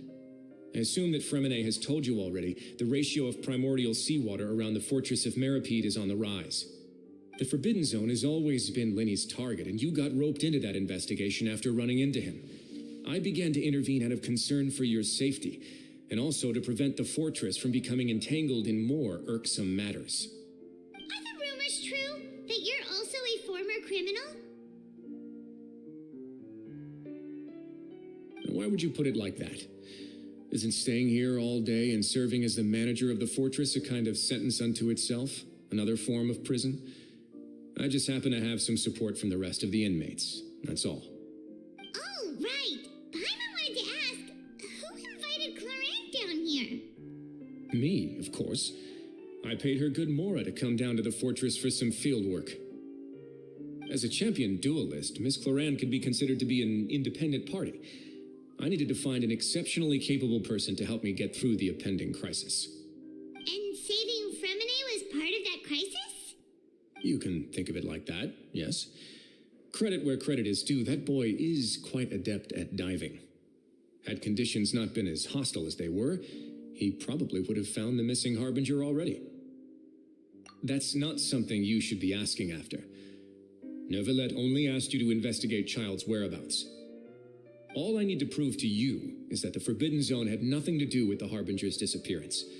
That should be clear now that you've spoken to Fremine. But we've already uncovered that there's something wrong with the infirmary, and we've answered a bunch of questions that you threw at us. Isn't it about time that you answer our last question in return? You make a compelling case. Do you really want to know the answer that badly? Yeah, Paimon really wants to know. Even if the truth may not be pleasant?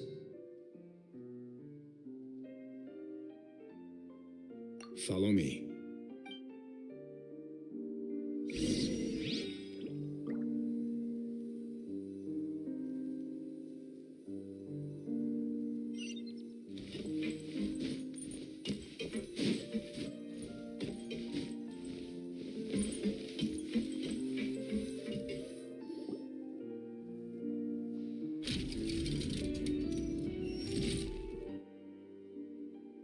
There's a hidden door here? And a whole basement behind it? Huh. You're pretty good at hiding stuff, Risley. It seems you've forgotten just what kind of place the Fortress of Meripede is.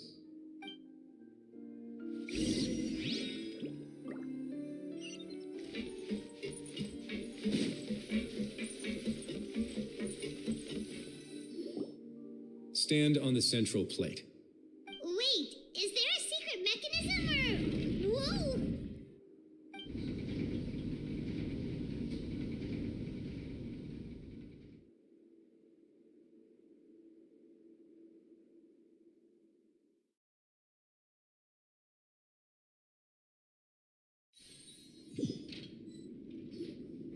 So, this is the Forbidden Zone? Honestly, for a place so well hidden, Paimon sure doesn't see anything special. What a huge door! There are 3 such isolation gates in total. Generally speaking, I'm the only one who's allowed to go inside. Hence the name Forbidden Zone. Am I correct to assume you're going to run on back and tell your little Fatui friends everything?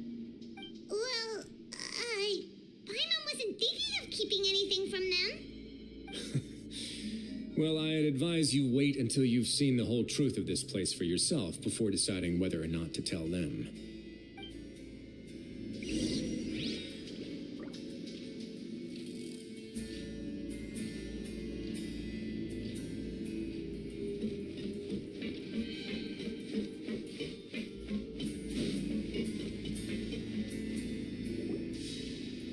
Huh. So there's a switch on the side. Stand back.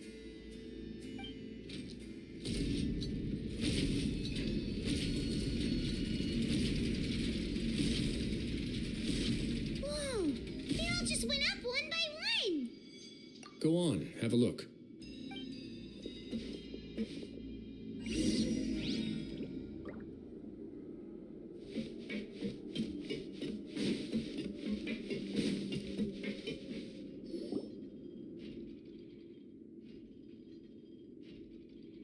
I've been interested in what lies beyond that gate ever since I assumed leadership of the Fortress of Meripede. Of course, it would be unwise to recklessly open it, but it'd also be risky and negligent to simply ignore any potential danger that could be behind it. The readings on that dashboard have not budged since the day when I first laid eyes on this place. But over the past year, the needle has crept upwards from its original position, likely because some parameter it's been tracking has changed, if only infinitesimally. Normally, I would have ignored it, but I happened to have some free time when I noticed it, so I investigated. Any guesses what the reading could be tracking? Very reasonable guesses. I've considered both of those as well. Unfortunately, our dashboard is tracking something less ordinary. The temperature should vary with weather and climate changes, so for something that rarely shifts, the water pressure is more likely. We ran a few tests to increase the pressure from the outside, but the readings didn't change at all. Later on, a few more possibilities occurred to me, such as a potential connection with the primordial sea. I began to make a few preparations based on that hypothesis. Over the past few days, the needle has moved again. With that, and the symptoms that Furina displayed after leaving the fortress, I can now confidently conclude that the readings represent the concentration of primordial seawater in the seawater nearby. The concentration of primordial seawater? But we're already under the sea! And that is precisely the problem. We're at the bottom of the sea, and now we're surrounded by toxic seawater. Somehow, primordial seawater got mixed in, and the concentration is steadily rising. Yes, that's very likely. But forget about the two of us. Not even Novelek knows where the primordial sea could be, much less where we could find and plug a leak. Oh. Seems like you've figured it out. I believe the primordial sea lies directly beneath this sluice gate. For some reason, the primordial seawater levels have risen significantly, and it's now very close to us. The indicators are now red.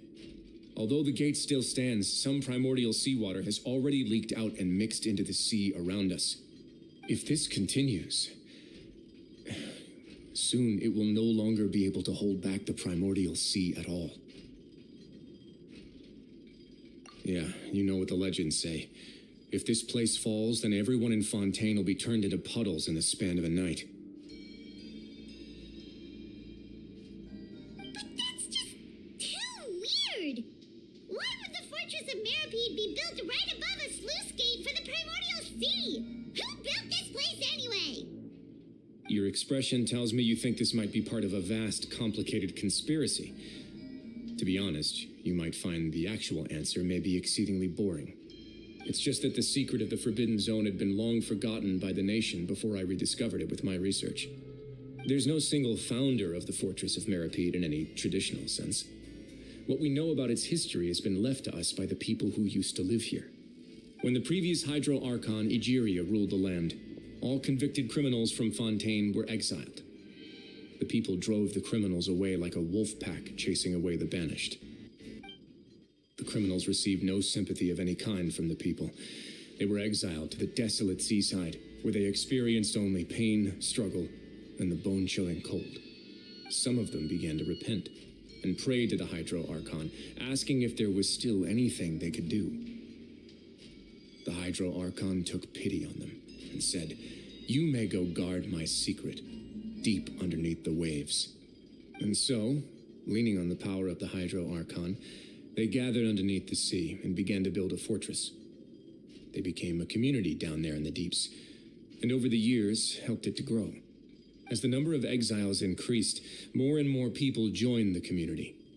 When the first group of exiles died, they left the yet unfinished fortress to their successors. The Hydro Archon continued to lend her support, allowing the fortress and what it stood for to continue growing ever larger. Before long, this dark underwater fortress became the sinner's only home. And with that, the people here stopped referring to the fortress as a prison. They saw themselves as repenting sinners who would regain their freedom once they had sufficiently redeemed themselves.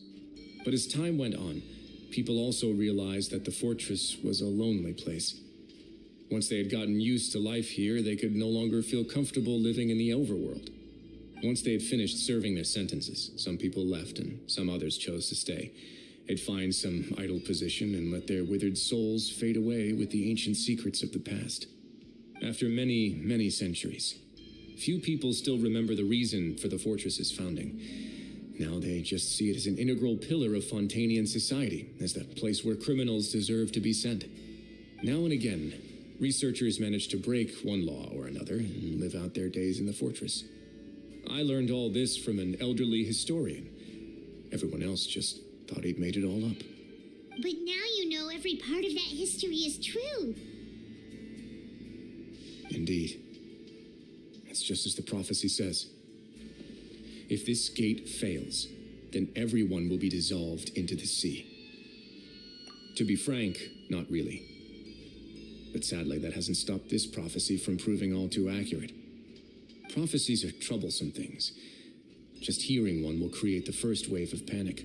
Seeing signs of it will bring about the second, and actually witnessing it in real time, the third. Let's go somewhere else. I want to show you something.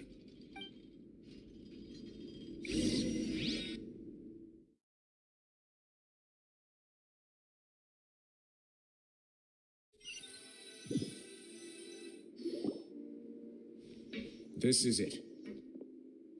Your Grace, perfect timing. The results from our last round of experiments have... Wait, Jurier, he's not alone. Huh? Lorvine and Jurier? No need to panic, you two. I've already told them about our plan. What? After you warned us not to tell a single soul about any of this? I'm skeptical as well. Are you sure they are trustworthy? The results speak for themselves, don't they? These two may already know more than you could ever imagine. All right then, if Your Grace insists. They seem harmless enough, so I'll trust them for now. Well, how about some reintroductions? This is Jurier, one of the highest-ranked researchers from the Fontaine Research Institute. He used to work under Edwin. I trust that you've heard of Edwin? Good. Saves me a bit of time explaining. Edwin's main areas of research were archaeum and gravimeters. As his assistant, Jurier is quite familiar with them as well. I hired him to be my technical consultant. You want to blow up the fortress of Meribee? What a lovely idea. I'm already imagining it in my head. Gotta admit, I'm tempted as well. Guys, focus! Focus! That taskmaster over there is Miss Lorvine, and is also one of my technical consultants. While Jurier used to be Edwin's assistant, she used to be Jurier's assistant. Ooh, are they together? See, everyone keeps asking this question. Are you too sure you're not a couple and just using your work as a convenient cover? Your Grace, I am not in a relationship with this man. If I dated her, I'd officially be madder than Edwin. Jeez, forget I said anything then. Follow me. Whoa, there's another door that goes right up. Your constant amazement makes it seem like the fortress can do anything. But Paimon really thinks everything's super cool.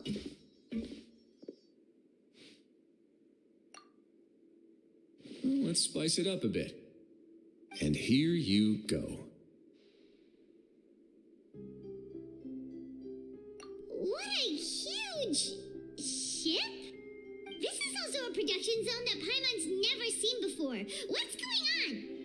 How much do you know about Fontanian history?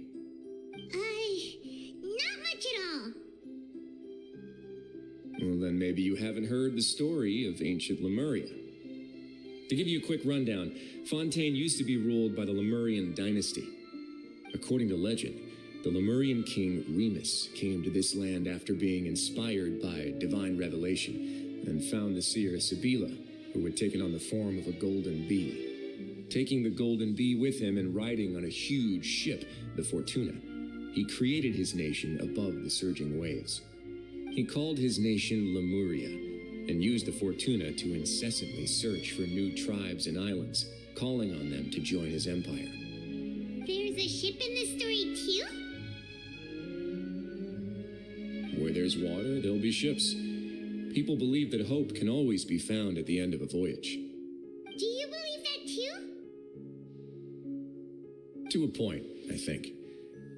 As you've already seen, I have a whole factory's worth of labor, materials, and technology at my disposal. Certainly can't hurt to give it a try. So the moment I began to speculate that the primordial sea might lie underneath the gate, I also began this project. Were you inspired by the legendary Fortuna? Maybe. Fontanians need something to hold on to cope with the impending disaster.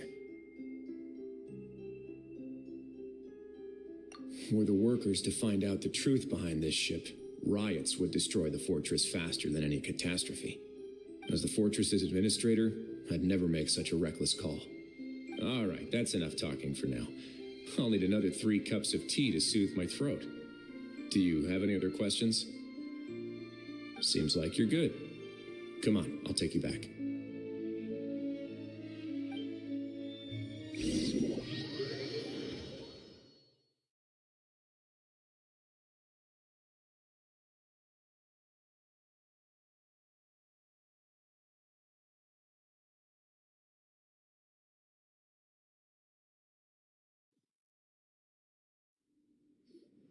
I'll leave you here for now.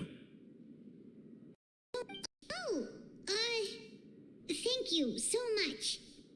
No worries. But don't forget, it's up to you whether or not you want to share what you just saw. What you do from here on out will likely affect those 3 as well.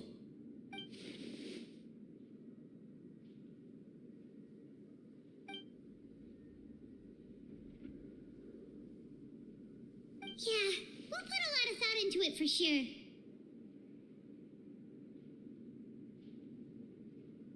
Great. I look forward to what happens next.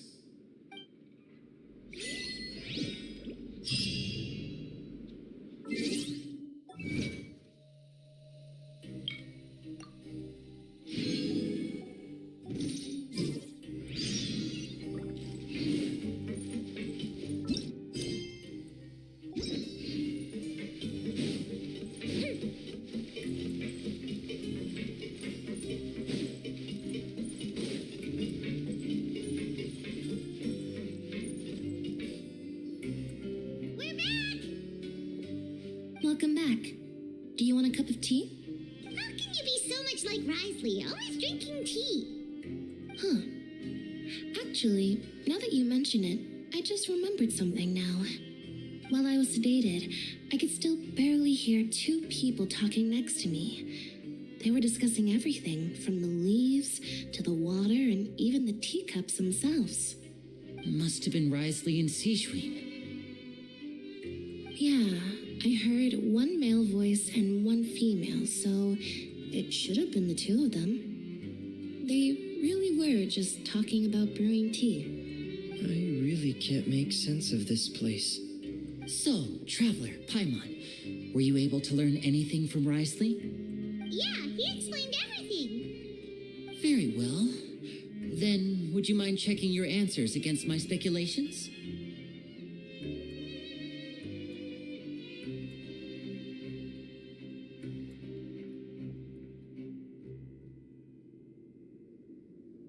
Yeah, I took the time to rest, so I'm feeling a lot more relaxed now. Nobody else is around, and Miss Sijwin is also busy with something or other, so let's just talk here. All right, then I'll posit my theories. I asked myself 3 questions. Firstly, Why was Fremine affected by the primordial seawater? It was because he dove into the sea. My theory is, the long-lost primordial sea is probably very close to the fortress of Meropide. Whoa, he's good. He got that right on the first try. That's our Lenny. Secondly, Risley's attitude changed dramatically during the course of our stay here. He ignored us completely at first, then suddenly roadblocked us. Why? I spent quite a long time thinking about this. If he has been monitoring the Fatui since the very beginning, he probably ignored us at first because he was hoping we could find Master Child for him. What's more, the Fortress of Meropide is not part of Fontaine's court system, nor does it report to Udex Nervulet. Risley is basically the king of a no-man's land. As long as the fortress doesn't do anything about Master Child's disappearance, Father can use it to pressure the Fontaine authorities. And while the two factions are pitted against each other, Risley will be free to move between the parties of interest. If I had to guess, he probably has something that he's working on himself. It's likely related to the secret of the infirmary, but I just can't think of what it could be.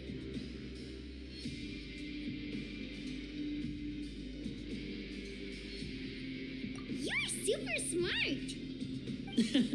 Thanks so much. Then finally, there's the last question. If Risley does have a plan, what could it be? All I know for now is that his plan probably has something to do with the changing nature of the seawater. He's even gotten Cloran to help him out.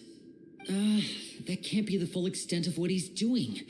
There's probably a secret passageway behind the block in the infirmary, and there's something big in the fortress that most people here never get to see.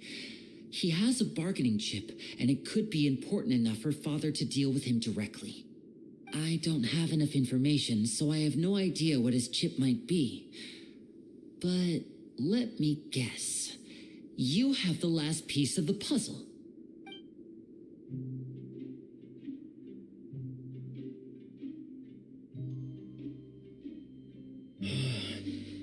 I can't believe it. The sea will engulf everyone, just like the prophecy said. Could Risley have wanted to meet Father to figure out a way to deal with this crisis? If you remember, I once mentioned that Father sees the House of the Hearth as her base of operations, and she truly wants to resolve the crisis. But how could Risley have known that? Or perhaps he didn't know and just wanted to bring Father over to his side, which could be why he said he just wanted to negotiate. Yeah, that makes sense to me.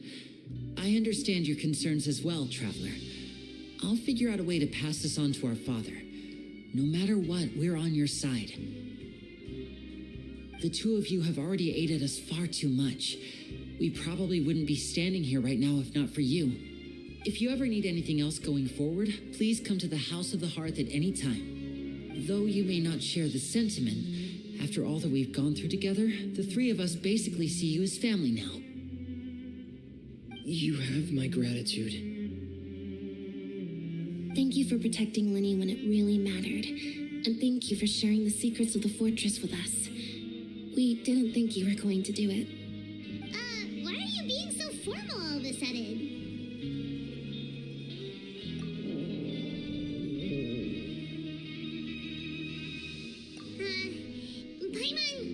Paimon's hungry.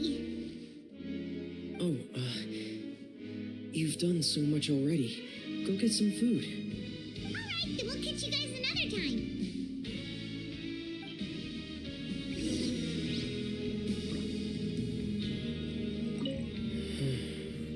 I feel like I should try to become someone more capable of helping. You're incredibly helpful. Lenny thinks so too. Yeah, you two are always telling me not to push myself, but aren't you just like that as well?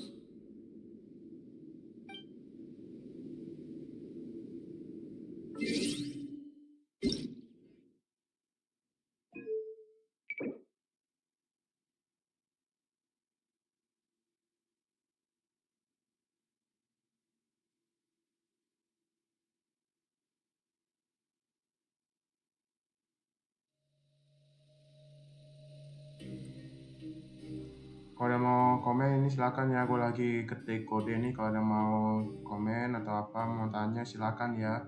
Gue soalnya lagi sibuk, jadi ini gue juga main sambil sibuk juga gue. Enjoy ya.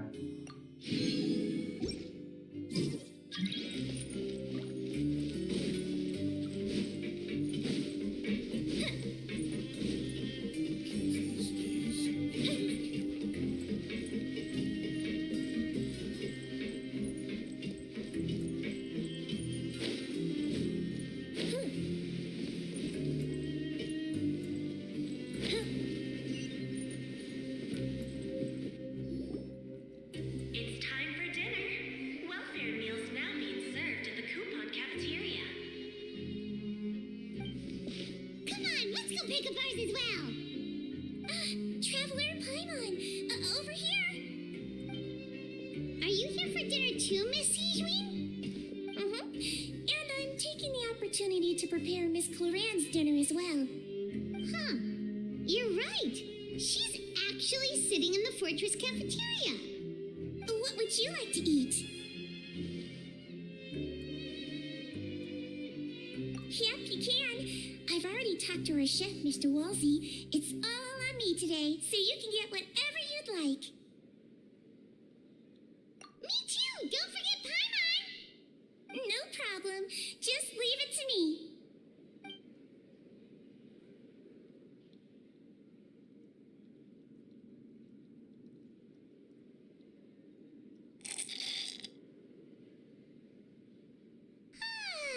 So delicious. Paimon's so happy. Paimon wants to feast like this every day. Feeling full yet? How's the food? Delicious. I'm so glad to see you all so happy. Oh, see the expression on your face just now? The muscle here just moved, which suggests that you're feeling quite relaxed at the moment. Sijwin, do you do this to help your patients or to better understand human beings? A bit of both, I suppose. I'm a Melusine, which means I'm very different from human beings. I must know what you're thinking if I want to take good care of you. You're really good at taking care of people. Even though you're so short, you still talk and act like an older sister. Really? You're reminded of an older sister? That's great to hear. Oh, and what did you mean back in Risley's office when you said that you were protecting Linny and his siblings as well? Oh, that. I just asked His Grace to look out for those children, especially that diver boy. I was getting a bit worried after hearing that something was wrong with the water. Thankfully, Clorand is very strong and managed to save him in the nick of time. His Grace also sealed the pipes after Clorand left, to make sure that Linne wouldn't impulsively chase after his brother. Although the path was blocked, we still stationed some guards there to stop anyone from approaching. They were instructed to only open the door once Miss Clorand had returned. Oh, and I was keeping an eye on Mr. Linny as well. We had to press him, but we couldn't allow him to be in any real danger.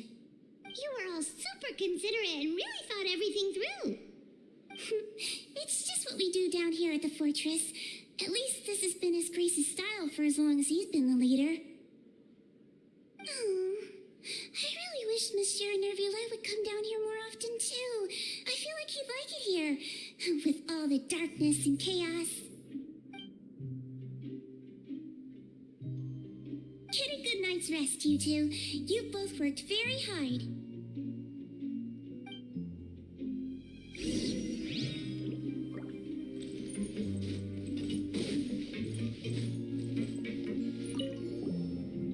Clorand! It's you two. How's dinner? It's all right. Miss Sijwin really put in a lot of effort. So we heard that Risley invited you to come down to help, and you saved Fremine too. You sure work super fast. Oh, it was child's play. Still, Paimon didn't know even champion duelists could take on side jobs. Oh, and why aren't you eating with Sijwin and the Duke? Won't you get bored eating by yourself? Miss Sijwin was with you, and the Duke has business of his own. Actually, didn't Navia say that you went out for dinner with her as well? Yeah. First time in a long time. First time in a long time? So you mean you've gone out to dinner with her in the past? In the past. You seem to be enjoying yourselves here. Things will be getting messy at the fortress soon. Don't run around unnecessarily.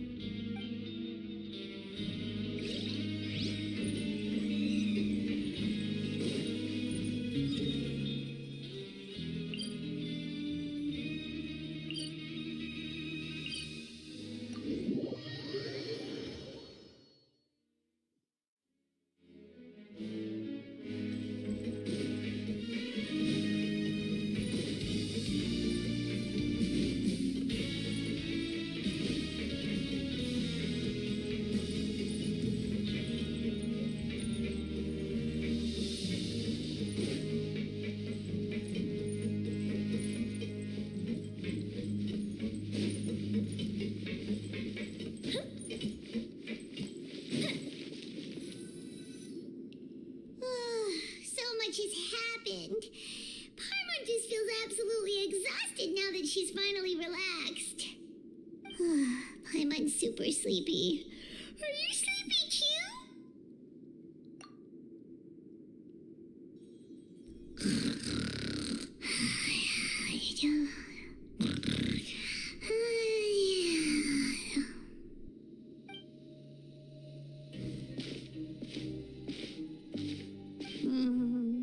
Delicious.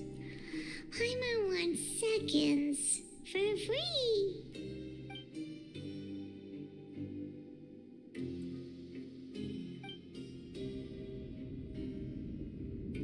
Out of my way! Get out of my way! What happened? Why is everyone running? No idea, but something must have happened. Stop asking! Who's yelling? Paimon still wants to sleep.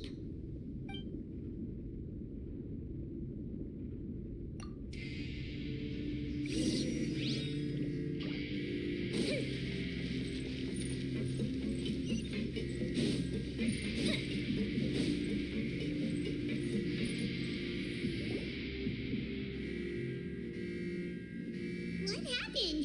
Why is everyone running around? Hey, what are you doing? There's no time to explain, mate. Goodbye.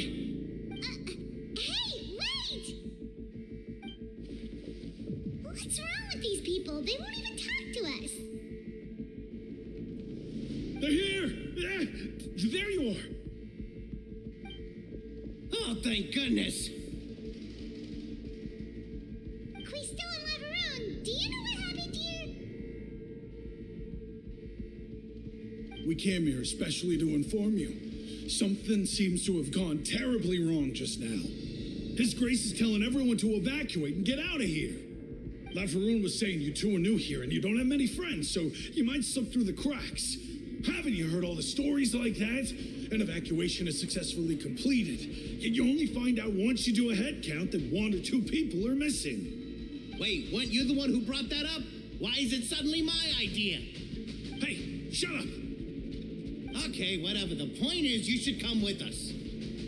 Yeah, he said to get as far away as possible, upwards and outwards.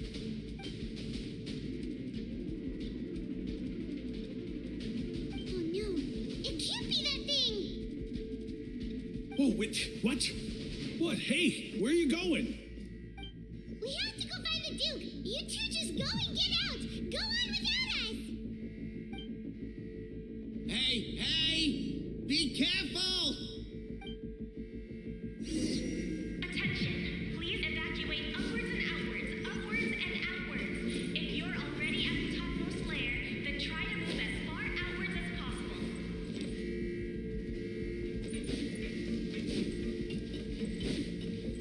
Attention!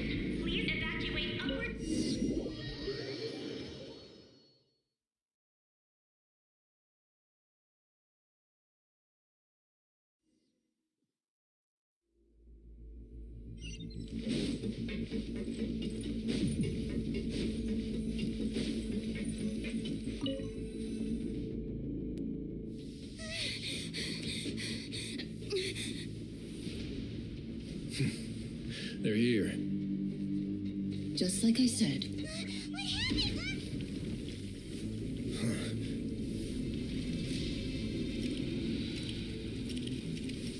You're just in time. But be ready to run.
This won't hold it for long.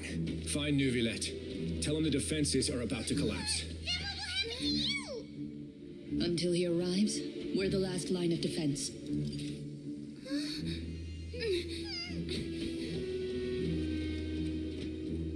The gate. How long do you think it'll hold? That depends on us.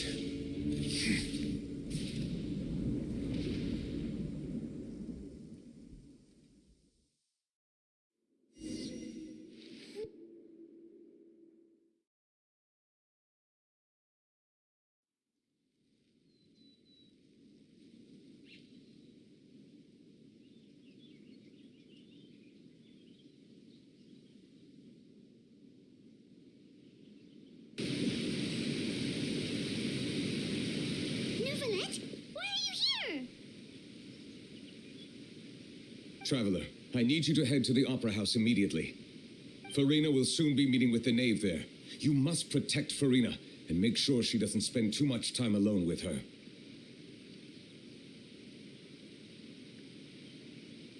Will do. You have my sincerest gratitude.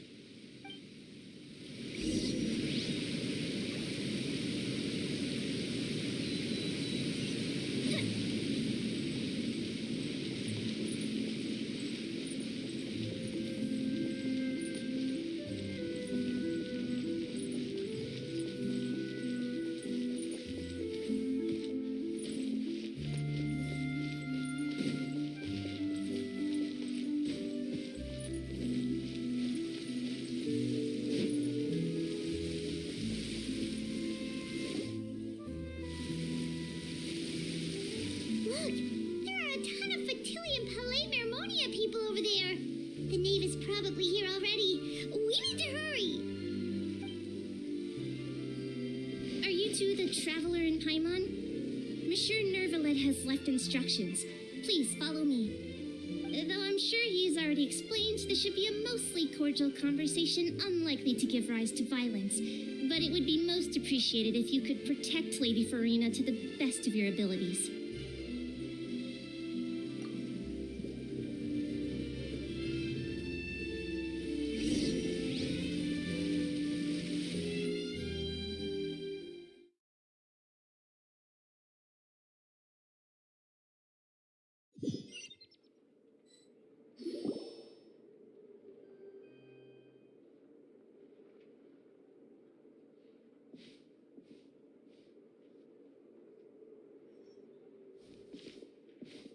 Oh, so you two are the honored guests Miss Furina mentioned.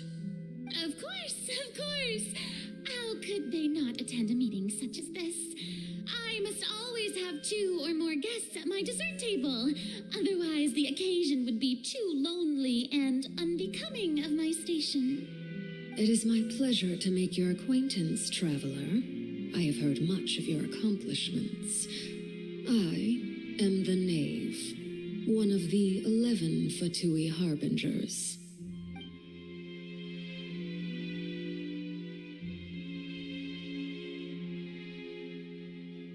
I've already prepared seats for you. Come, sit beside me. Perhaps you two are unaware of how Miss Furina and I do things. You see, we actually recently agreed to get together for tea when we had the time. See this? This is a limited type of confectionery that Miss Furina simply adores. There are only 16 slices sold every day. Here, why don't you and Paimon have a taste?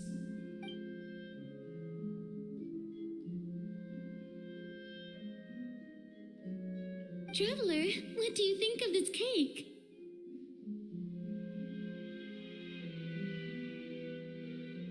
That's good to hear.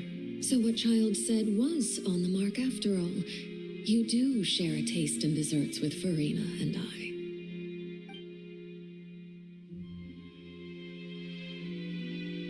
I wonder how he's doing nowadays. You must have heard, right? He's suddenly gone missing. I'm really worried about his safety, you know. Here's to hoping that he's an excellent swimmer. Since we're talking about him, I feel like I should add something. His martial prowess really looked certainly pretty impressive, yeah.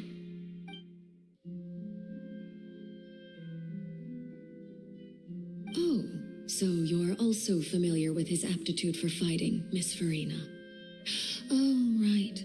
I almost forgot. Child was subdued by Udex Nuvillette right in front of you. Against ordinary people, my colleague would never be on the back foot. But alas, he just never imagined he'd run into such a person. I must express my admiration for Monsieur Nuvillette. Coming from you, that's not surprising at all. But I thought you would be happier to hear the news. Of course, but it's still a bit of a shame. You see, I would have been far happier had I received this news somewhat earlier. As you well know, a long time has passed since Child disappeared.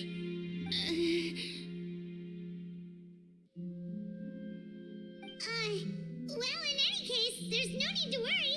We know for sure that Child is still alive. Oh, and just how do you know that?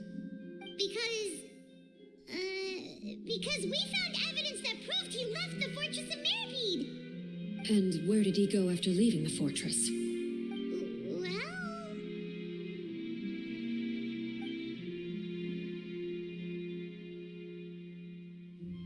The Fortress of Meripede lies deep beneath the waves. Unless he pranced right out of the main gate, he must have had to swim for it. Do you have any proof that he surfaced safely?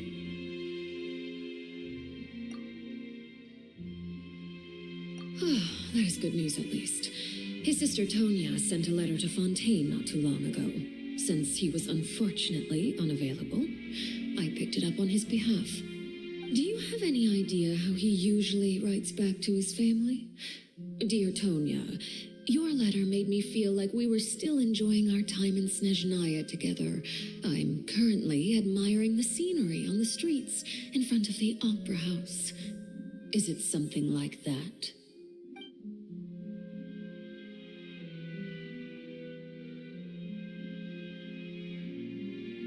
Letters tend to follow the same few formats anyway, right? As long as the contents are accurate, it doesn't matter so much how it's written or how it's worded.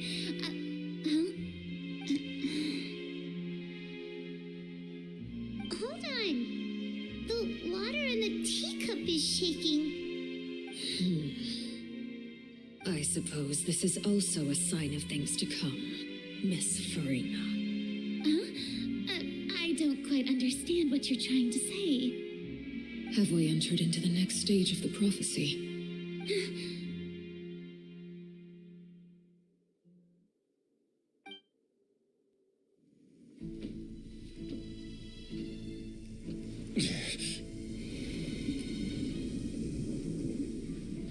My thanks to you both. I will take it from here.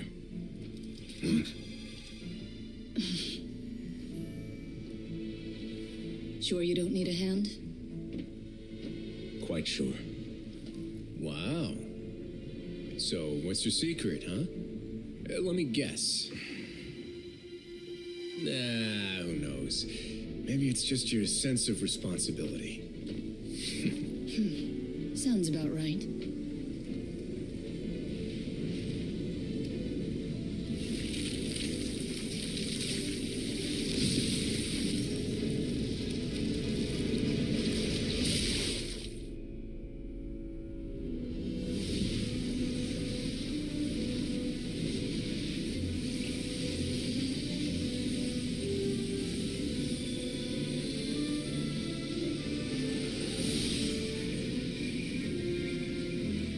A day may come when the prophecy is fulfilled and the waters burst forth. But it is not this day. This ancient power could easily obliterate an entire race. A tsunami of fury would unleash endless catastrophe.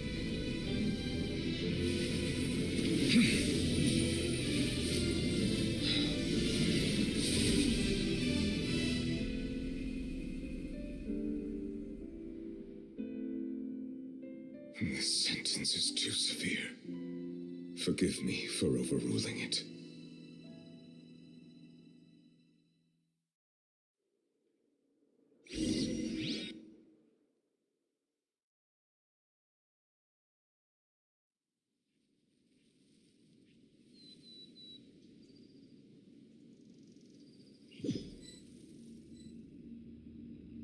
All right. Seems like the problem inside has been suppressed. Let me guess. We're safe for now. Indeed. But only for now. I win this bet. You owe me a present. Very well. It was indeed just as you said. You made a bet? We made a bet on the size of your entourage. Cloran thought you wouldn't come down by yourself. I figured you would have at least brought a few people along for appearance's sake. It appears I underestimated just how confidential the mission was. Shouldn't you have gotten used to confidential missions by now? That's just how the courts operate. So what gift must the loser give? Tea? He already has tons of tea in his office. I'm thinking about a set of legal codices. That wouldn't happen to be a dig at my lack of legal awareness, would it? Well, I'm sure His Grace doesn't consider the fortress to be outside the law. I was under the impression the residents of a place like this would be uninterested in the legal codices. That was obviously a joke. Anyway, you've still got some unfinished business to attend to in the overworld, correct? No need to stay here if you have a pressing matter. We all know you can't leave Palais Marmonia for long. Thank you. I hope everything went smoothly with the Fatui Harbinger.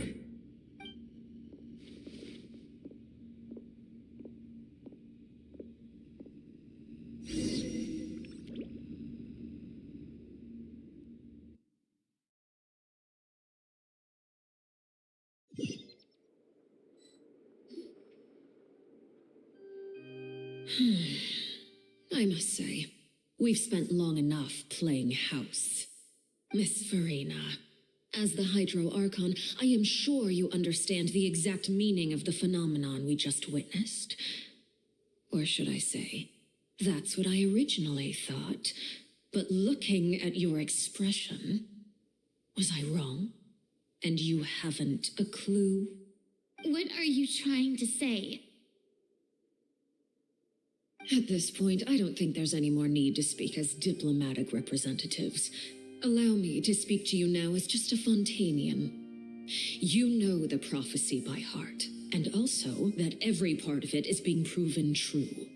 Yet, here you are relaxing, drinking tea, and eating desserts as if it's all nothing more than a few stray bugs in your garden. Do you really think that's acceptable? The prophecy's hanging above our necks like a guillotine, Every faction is looking for a way to either avert the disaster or save their own. Even the orphans of the House of the Heart have devoted everything to saving their homeland.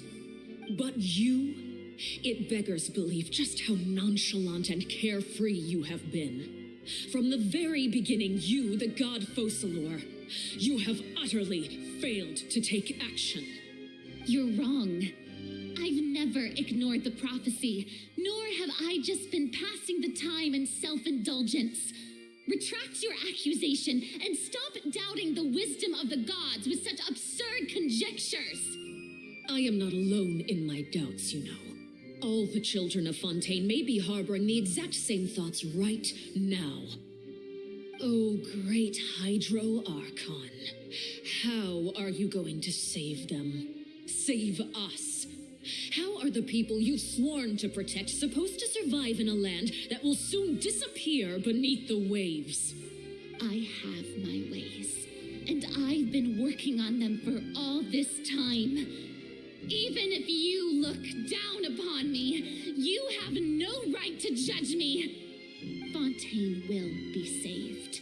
Even if I still cannot see the true future right now, as long as I continue on as I am, I will be able to hold my head up high.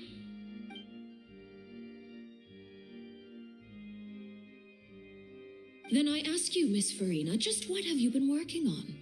Where can we see it, and what is it doing to help?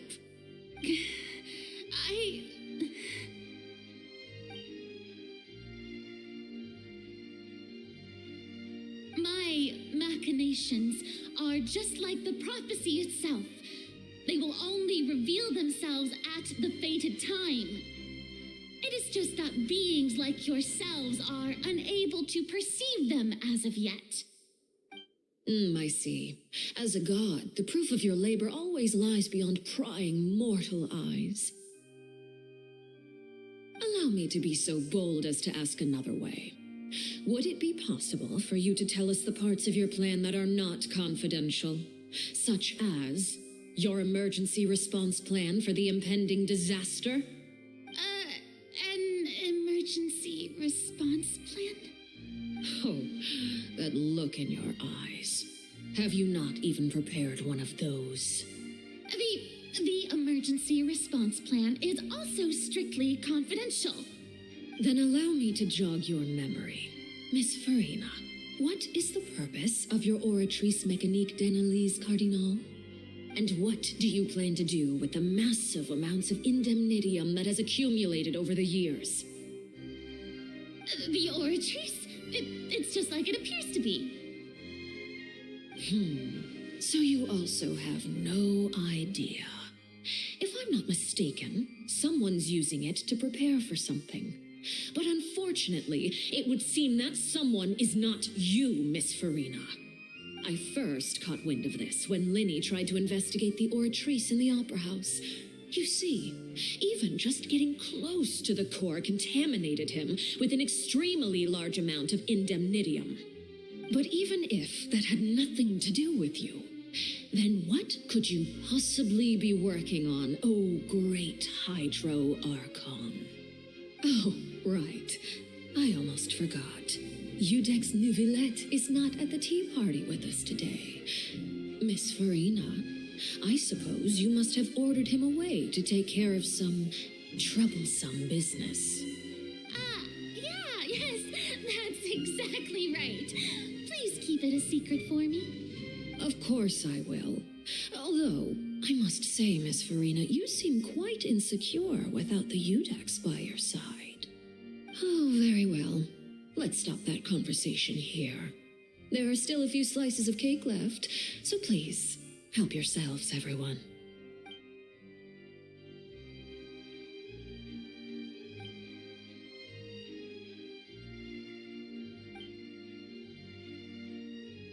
Traveler, I heard that you were recently commissioned to handle a few matters on behalf of the Udex. Why don't you take an extra slice of cake? Those who work hard deserve gratitude and praise. You too, Paimon. Thank you. Paimon will take you up on that offer.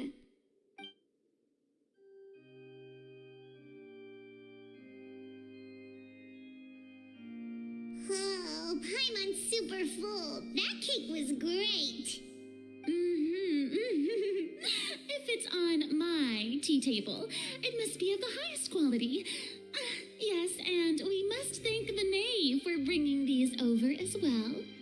You're welcome. I'm sure the cake also felt greatly honored to be featured at Miss Furina's table, and I was merely catering to Miss Furina's tastes, seeking a chance to chat over tea. It is getting late. Why don't we call it a day? There are still a few matters that I need to take care of, so I must take my leave now. Very well. We'll end it here. Mind seeing me off, traveler? We could use the opportunity to discuss Child before I must be on my way. Paimon's coming too!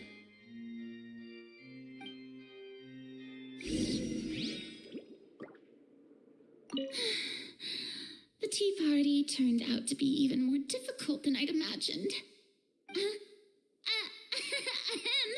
Why are you looking at me like that? Is something the matter? If there's nothing urgent, then I shall be retiring for now.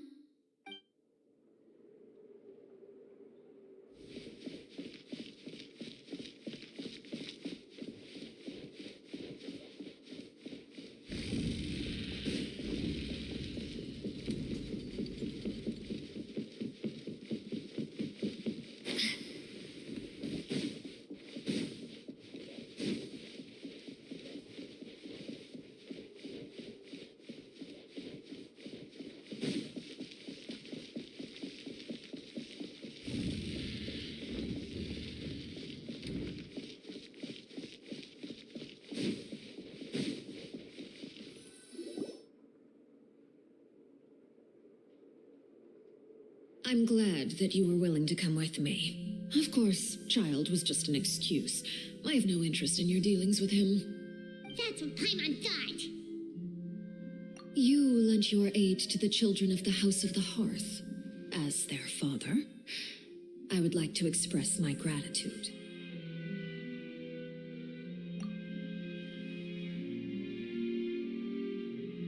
That was all. Formal topics should be discussed in formal settings, and informal topics in informal settings. I know you just returned from the fortress of Meripede. Relax. I have no intention of trying to get anything out of you. Linny, Lynette, and Fremine are still there, and I trust their judgment and abilities. They've all been working very hard and have always done all they can to fight back against anyone who tried to stop them, especially Linny. You mean Ridesley. He's a tricky one to deal with. It's unfortunate that Linny's so eager to prove himself that he can't learn to rely on others, including me. By the way, and you can just consider this a bit of idle gossip, but what's your impression of Furina?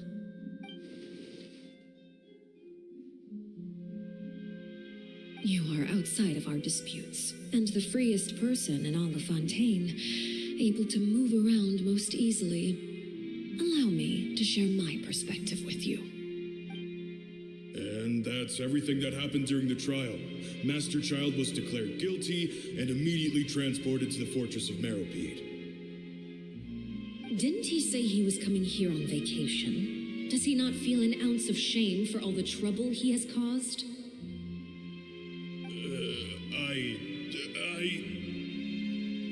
Forget it. He did give us an opportunity. I will be meeting someone shortly. Do you require help with any preparations? No need. I will take care of it myself. I need to meet with Furina, the Hydro Archon. She is at the heart of Fontaine.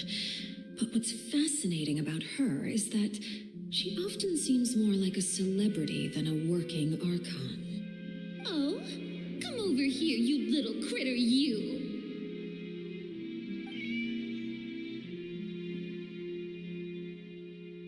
You dare to run from me? Stop right this instant!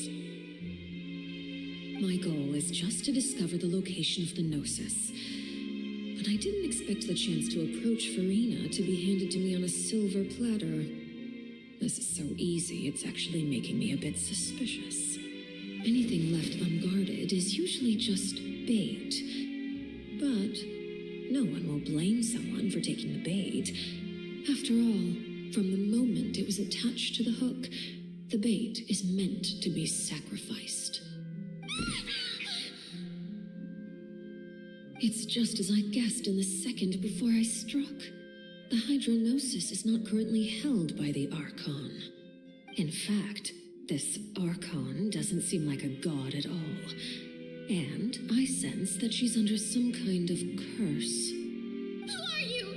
And what are you trying to do?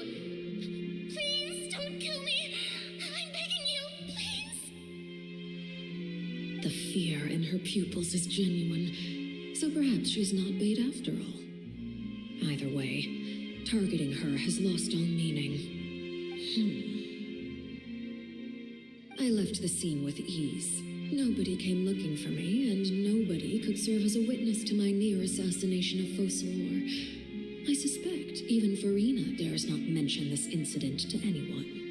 Not long after, my informants confirmed what I had guessed. After returning to her quarters, Furina quietly cried alone. She was so scared that she could not sleep that night, nor could she even bring herself to eat her cake. There's no doubt that there's something wrong with her. I began to entertain the possibility that she is not the true Hydro Archon. Perhaps Iudex Neuvillette is actually the genuine article. I have to find the Gnosis. If the Neuvillette hypothesis is correct, he is probably in possession of it. Alternatively, it might have been hidden in a place that's hard for ordinary people to access. Yes, Father. My dear children, please speak. News from the fortress of Meripede. Master Child has gone missing. On top of that, the contacts and guards we bribed at the fortress have all gone quiet as well. Probably the handiwork of that Ridesley. I'm afraid so. This is a good opportunity. The value of a harbinger is much higher than most would imagine. We now have an excuse to exert diplomatic pressure on the Fontaine authorities. Set up a meeting for me. I would like to meet the Hydro Archon and Iudex Neuvillette. Oh, and I have an additional mission for you three. Yes, Father. Tartaglia's disappearance was not a part of my plan, but I can use it to make a breakthrough. With this as my excuse, I can ask for an official audience and continue my investigation of Furina and Iudex Neuvillette. The initiative belongs to the House of the Hearth. My wish to investigate the fortress of Meripede will be a front. Linny and his group will be responsible for the actual intelligence gathering.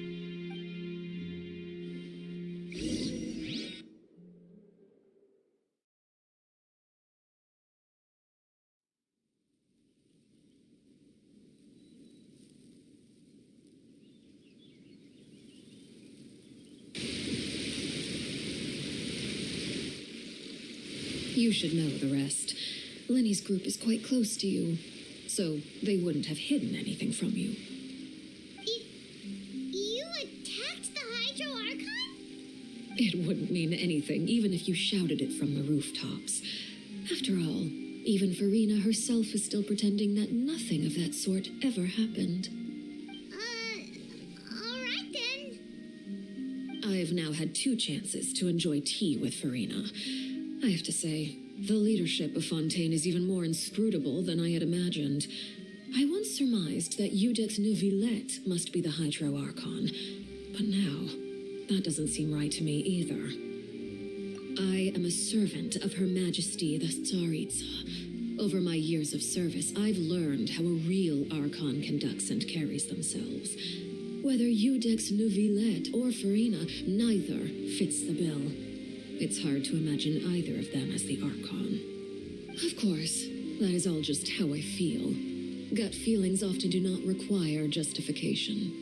It is, however, quite amusing to me that after all my years working in intelligence gathering, I've come to realize I am at a complete loss regarding the identity of the god of the land of my birth. Don't you think Fontaine is quite intriguing?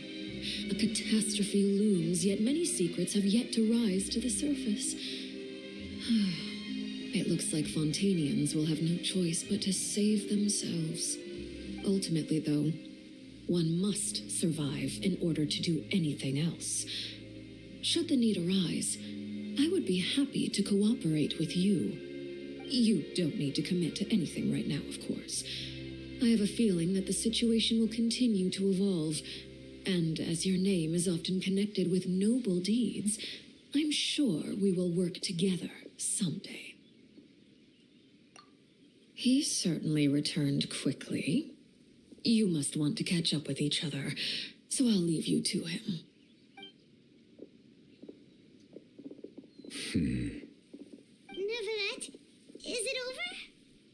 For now, yes. But this issue will prove quite thorny in the long term. I'm concerned that sooner or later the prophesized events will occur. Thank you for protecting Furina. To put it simply, I used my power to force back the primordial sea and reseal the sluice gate.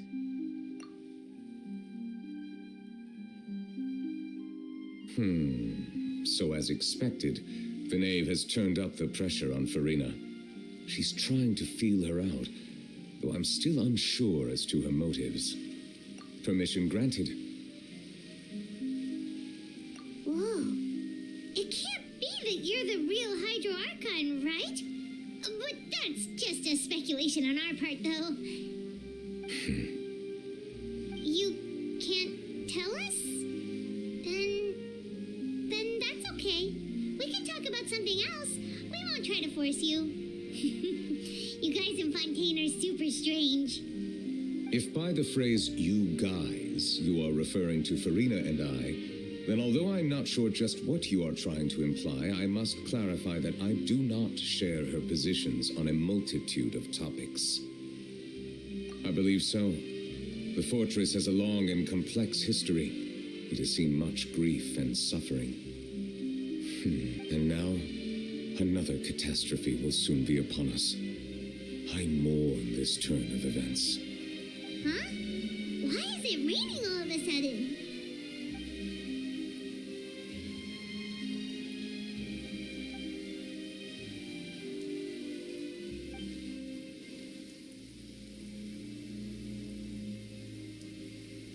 You may be closer to the truth than you think. Oh? And what are you thinking? The dragon of... huh? Please do not be so surprised. Furina? Neverlet, are you listening? My apologies. We were just guessing randomly. We didn't guess right, did we? You're not actually the dragon sovereign of water, right? Well, if you don't want to confirm or deny... You guessed correctly. I sincerely hope you'll be able to keep this a secret for me. Right, of course. We'll definitely help you keep it a secret. There's still something Paimon wants to ask you, though. Please, go ahead.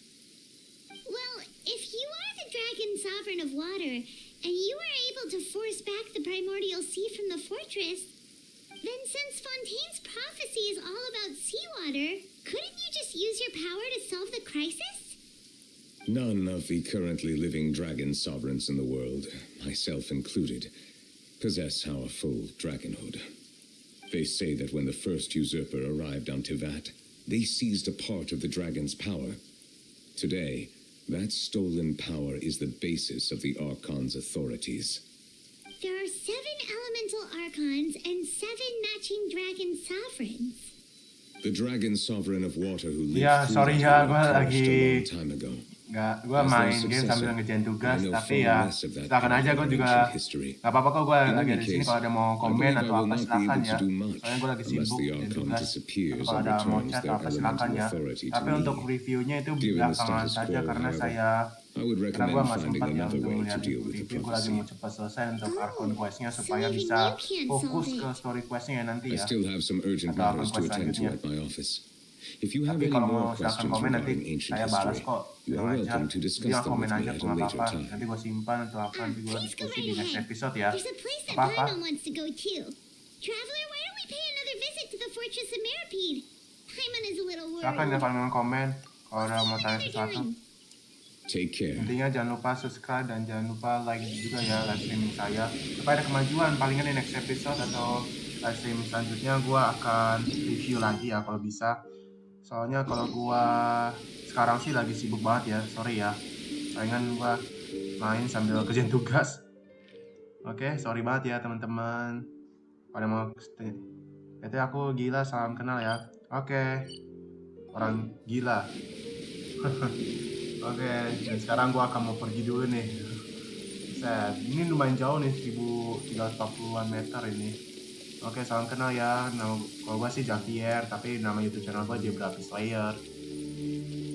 Silakan ya.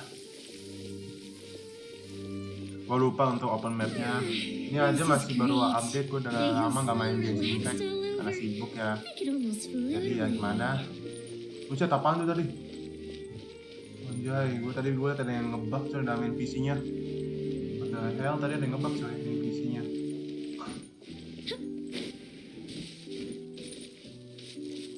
Gue gak tau gue ngapain nih, gue pengen lihat dulu map yang baru ini.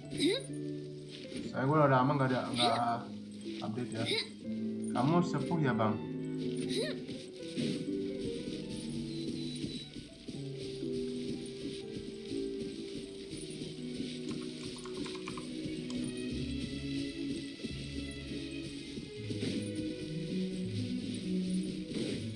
Enggak, masih muda gua.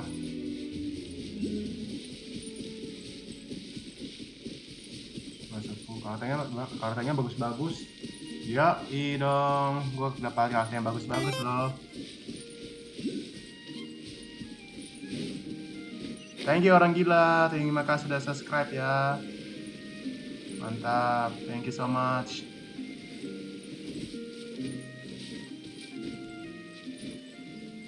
Masih agak lama nih, palingan gue dikit lagi nih, udah mau selesai sejam lagi ya. Soalnya akan quest ini lumayan panjang dan gue sengaja untuk buka Platinum of 7 ya, special ke 7 nya. Boom. Wow. Dan gue belum unlock semuanya ya. Yoimiya ganti Furina bang biar patinya full archon. Masalahnya Furina gue sih masih belum upgrade ya, masalahnya belum saya upgrade. Masih level 1 atau level 2. Nanti saya akan lihat videonya gue dapat Furina kayak gimana ya. Gue dapat Furina itu di tanggal berapa ya tuh gue dapat. Palingan gue upload videonya kayak gimana, ritualnya sama funny-nya ya. Jadi sini gue udah dapat Furina cuman masih level 1 aja, belum gue upgrade. Palingan nanti lah gue upgrade. Tapi sekarang gue fokus dulu ke akun questnya supaya gue fokus cepat selesai ya. Palingan di archon yang bagian kelima gue akan pakai Furina. Oke, gue fokus dulu ya. Tapi kalau mau ini, bang main udah berapa lama? Saya main itu dari tahun 2000, antara 2020 atau 21 dah, hampir 2 tahun atau 3 tahun gue main ini. Palingan kalau udah ada versi 5, gue akan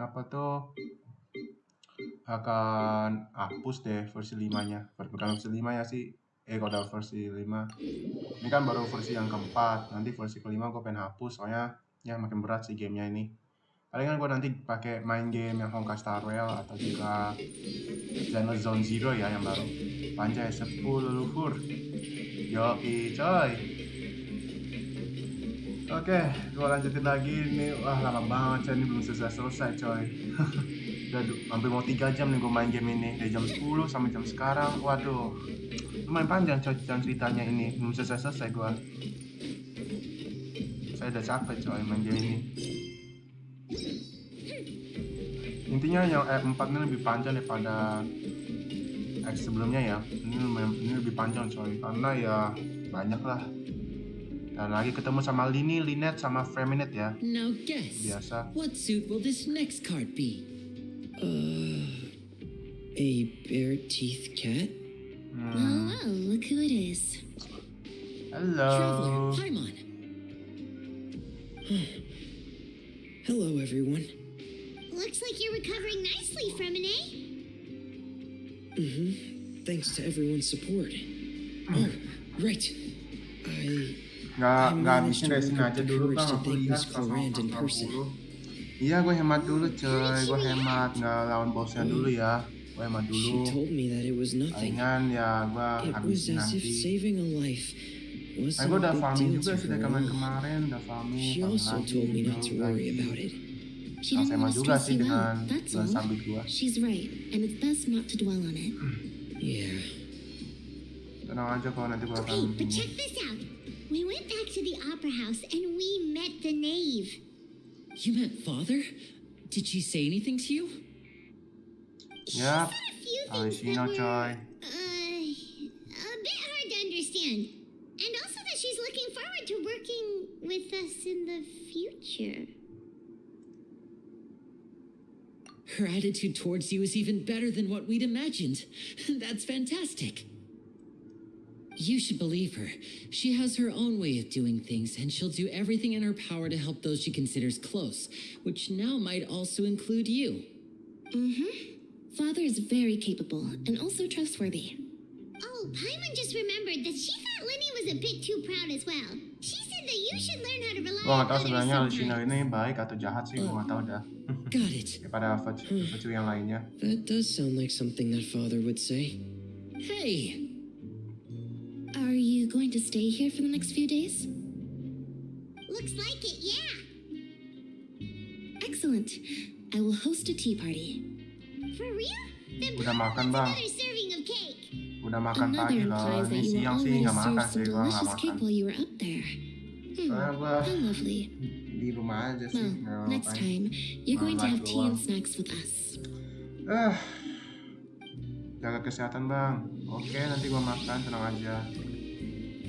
Kembali ke penjara. Oke. We should start preparing that tea party. Diselidiki. oh, that's a great idea.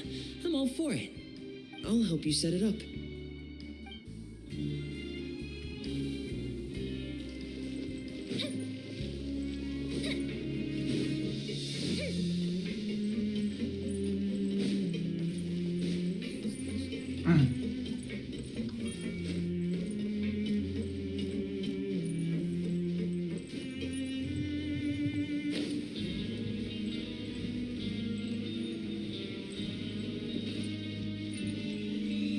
Terus aja jalan, terus jalan. Ayo ke Sichuan. Sichuan maksud gue. Boleh ke Sichuan. Are you still doing all right? Did either of you get hurt?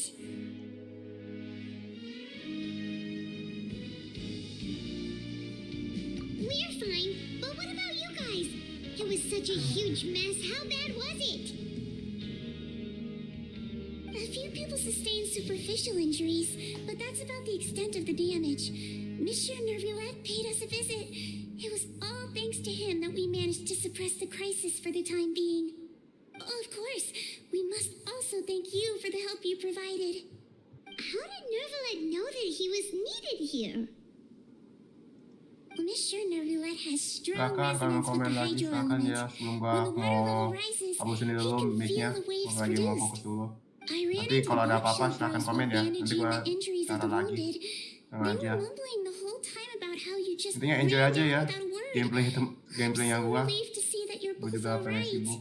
Soalnya gua malas apa tuh jelasin dengan mendengarkan dialognya mereka. Gua malas coy seriusan. Gua paling suka fightingnya daripada ngomong-ngomong. Gua pengen fokus dulu supaya Please feel agak free to ganggu visit sih. the infirmary for a Apa-apa break silakan at kalau any mau komen time. silakan ya.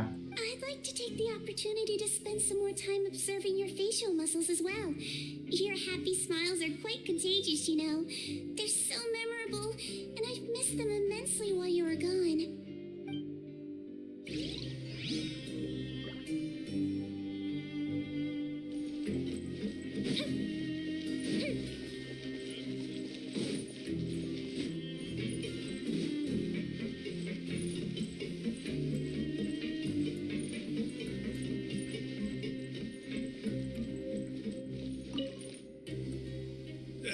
You guys are back?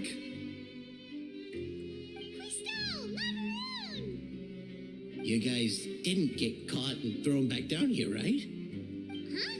No, not at all. And here I thought you'd managed to escape from jail during all the commotion. I'd held you up as legendary jailbreakers, but now you're telling me you just never left? We're sorry, but we just had some business to take care of. All right. There's no need to get caught up in the details. We're just relieved to see you. He was super worried about you, you know. Hey, it wasn't just me. Weren't you super worried as well? Something like that, yeah. I was also transferred to work in the kitchen a few days ago. I can still hear Quisto mumbling to the carrots. Are those two all right? Do you think they made it out alive? Whenever he'd say that, I'd tell him I'm sure they're fine. Wherever they are, they're kicking back with drinks in hand, enjoying the lovely scenery. Hey, there's nothing wrong with worrying about your prison pals, is there? I mean, considering how they always love listening to all my gossip. These two. They sure are a lot warmer and friendlier than when Paimon first met them. Oh, well, if you say so. I'll be watching you to make sure you finish every last bite.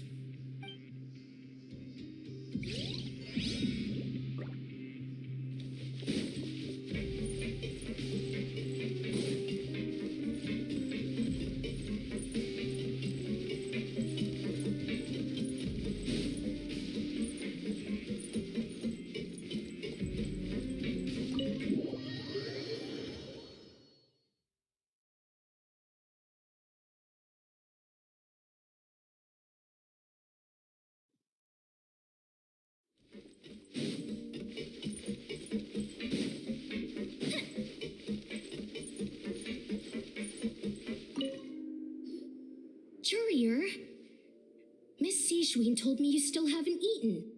Yeah, I was working on something, so I forgot. That's no excuse for... Huh? It's you two. Hello there. It's been quite the mess here recently. How have you been? And you? Are you still taking the secret passageway from the infirmary to work on the ship? Yep. That is still top secret, though, so don't say a word to anyone.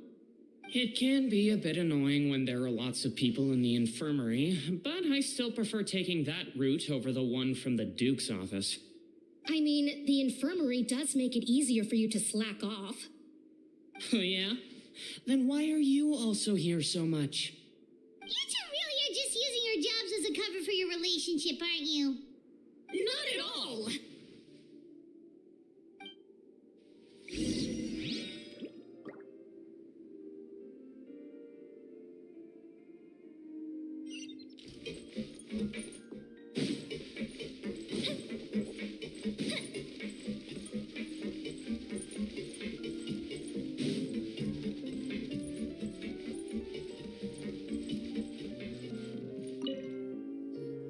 Do my eyes deceive me, or did I just see two inmates come back after making it to the surface?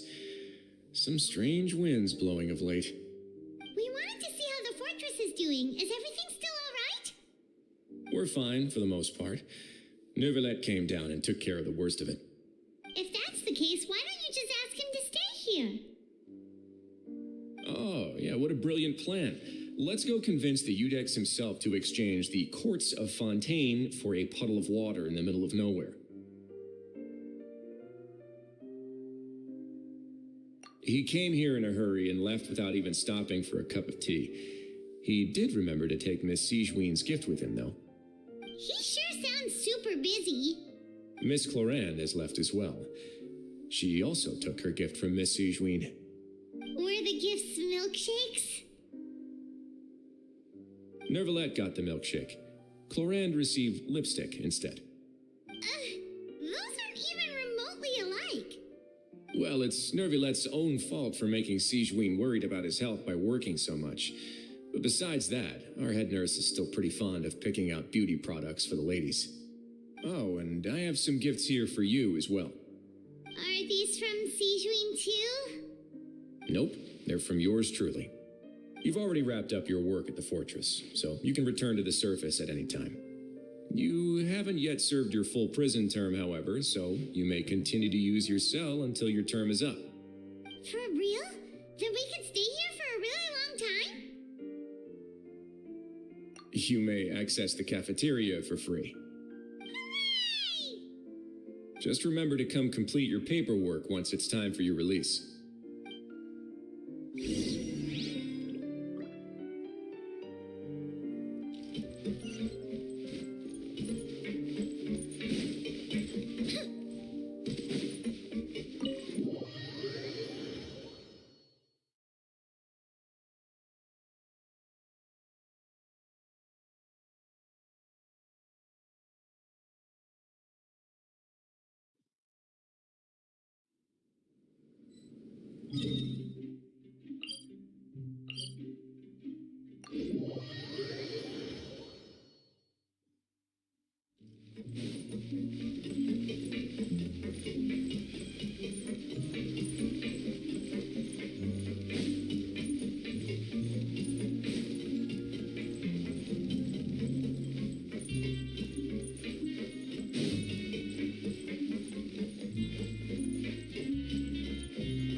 We're back in our cell again.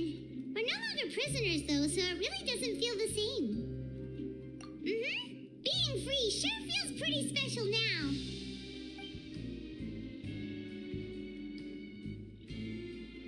Huh? How did you know? Hey, that's not true! All right. Okay, Paimon just wanted to say that we really are an amazing duo after all. It's like we've now gone to so many places together and become friends with so many people. We've never stopped traveling or stopped meeting new friends. There are so many bad things in the world, and we're just two people, but we've still been solving problems no matter where we go. Isn't that pretty cool?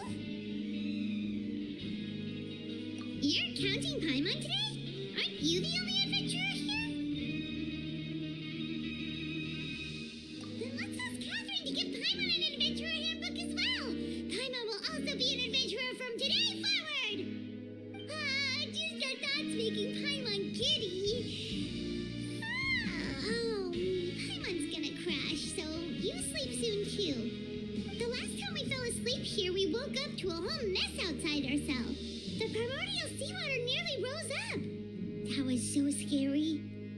We should be safe now, right?